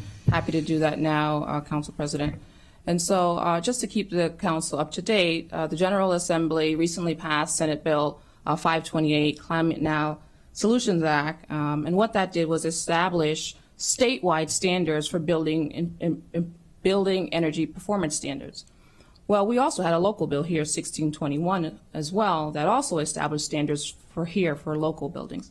The issue that we have here is whether or not there was language within the legislation, state legislation, to exempt or allow authority for Montgomery County to enact BEPS legislation. At the time, it wasn't clear, but there was an amendment that was made, and I can turn your attention to page 2 of the staff report, where the bill initially had language that would allow the counties to enact local building legislation. That language was removed, and the bill was eventually passed without that language. And so that begs the question, if the language is not clear that the county has authority to enact BEPS legislation, can we proceed? And so council staff took a step back and looked at legislation, but also looked at case law as well, and realized that the state law recognized 3 areas of preemption. It recognizes express, conflict, and implied. Well, it's not expressed here because the bill itself does not have anything in there, and we didn't see an immediate conflict. But the question is it implied? When we look at implied preemption, it's not a clear standard, it's not a clear formula. There are different things to weigh, including some things to include is whether local law existed prior to the enactment of the state bill. And as you know, since 2014, Montgomery County has been using benchmarking law for certain buildings that are over 50,000 square feet or more.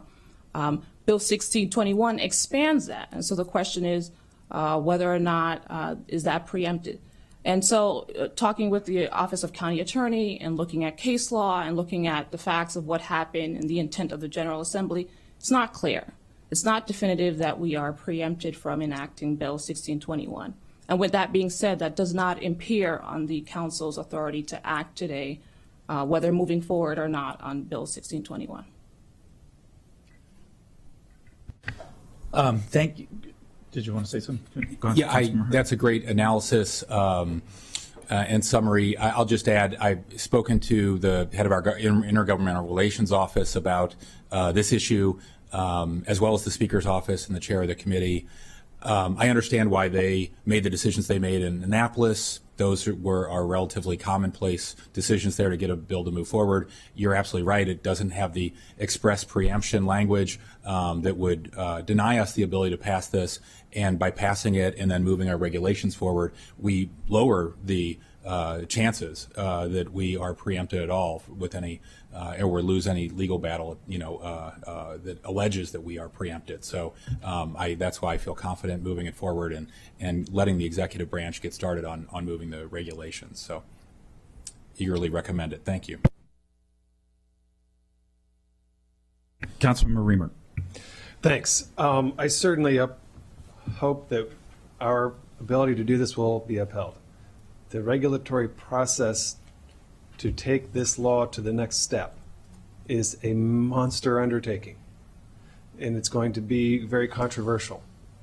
And so, I certainly wish that we had a clearer foundation for proceeding with that. And we are where we are today. I think it's very unfortunate that the state legislature took the action that they took, but we may yet prevail. So that's the murky place that we're in right now, as you explained, Ms. McCartney-Green. So, again, for my colleagues who haven't had the opportunity to spend a long time talking about this legislation, what this legislation does is it creates an authority for the executive branch to develop a very deep and detailed set of regulations that will apply to multiple different building sectors in multiple different ways. And there will be stakeholder review and participation through all of those processes. We anticipate it could take a year, to go through all of that and bring something back to the council. Perhaps less, but perhaps not. So this is, in a way, the easy part. And the hard part is ahead of us. And it is, I guess I'll just leave it at that. So thank you, Mr. Council President. Thank you. Council Vice President Glass. Thank you, Mr. President. This is important legislation because as we work to tackle climate change here in Montgomery County, it's important to recognize that 52% of our carbon emissions comes from physical infrastructure. And so if we want to make a dent and bend the curve and help protect the future viability of our community and our planet, we need to tackle our physical infrastructure. And that's what BEP starts the process of. And as has been mentioned, this is just the start of the process, and there has been a lot of consternation and a lot of concern from stakeholders. And all of that is to be worked out through executive regulation. And so we're going to have some tough conversations about how best to mitigate climate change and protect our community from the effects of it. But we have to tackle our infrastructure. We have to make sure that our buildings are more energy efficient, because that sector is the largest emitter of greenhouse gases. So this is the start of a conversation that we need to continue in earnest. Thank you. Thanks. I'll just make a couple of observations. I know that our Office of Intergovernment Relations worked overtime the last 48 hours of the General Assembly session to try and work and reconcile the state and local bills. And unfortunately, we just weren't able to get that through. I am concerned about the exposure and the discrepancy, but I do think that on the merits, it's important for us to engage and begin this process, which obviously all of us here agree climate change is very real and a deep concern, and we all have a role to play. And we also have been focused very much on economic development issues and the development of housing. But I'll note, obviously, the District of Columbia has aligned, and what we're doing here at the county level is more of a regional approach, which I think is important to note.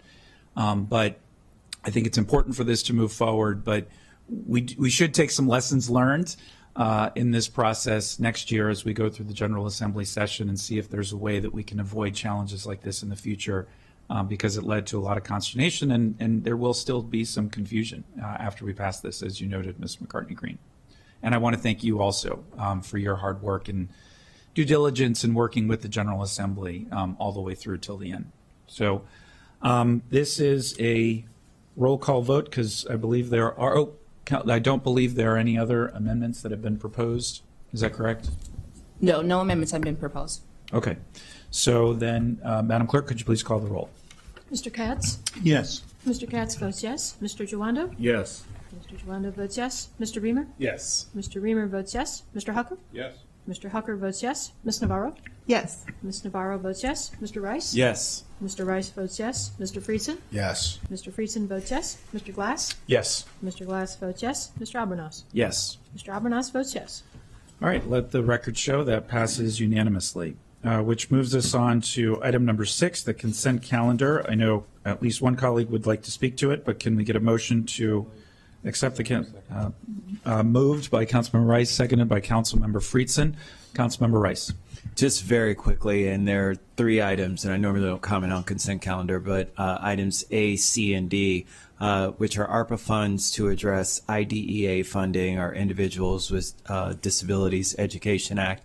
And really, we just want to thank our federal partners, especially Senator Chris Van Hollen, who has been a leader in this. We just celebrated Autism Awareness Month, and certainly when it comes to educating our children with differing abilities and special needs, Montgomery County has been at the forefront. Almost 12% of our students do have IEPs, and it is incredibly important for us to make sure that they have access to high quality education.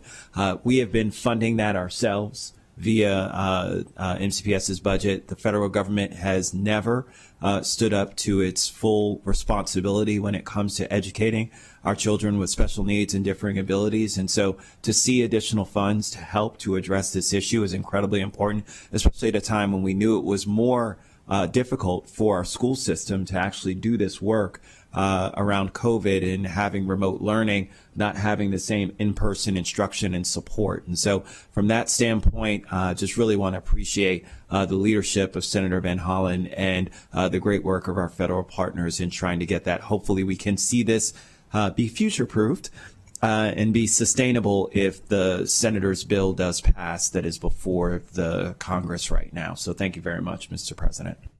Thank you, Councilmember Rice. Council Vice President Glass.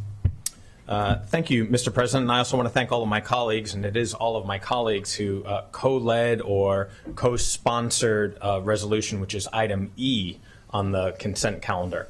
And I also want to extend my appreciation to our federal delegation and our leaders, particularly Senators Van Hollen and Cardin, Congressman Raskin, and also Congresswoman Eleanor Holmes Norton in D.C. For introducing the federal legislation that this local resolution supports, which would remove Senator Newland's memorial from the fountain at Chevy Chase Circle. And the reason this is important is because Francis Newlands was a United States Senator who founded the town of Chevy Chase, but also espoused hatred towards many other people. And through Senator Newlands' public and private enterprises, he categorically sought to preclude, deny, and strip opportunities to African Americans, members of the Jewish faith, immigrants, and others who live here in Montgomery County and across Western Avenue in Washington, D.C.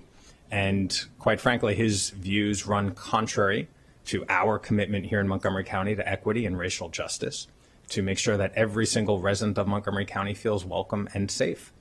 And that is what we work on here day in and day out at the council and throughout all of Montgomery County. And as people continue traveling throughout our community, we want them to do so without alienation, without being fearful of memorials, monuments, landmarks that have been there for quite some time.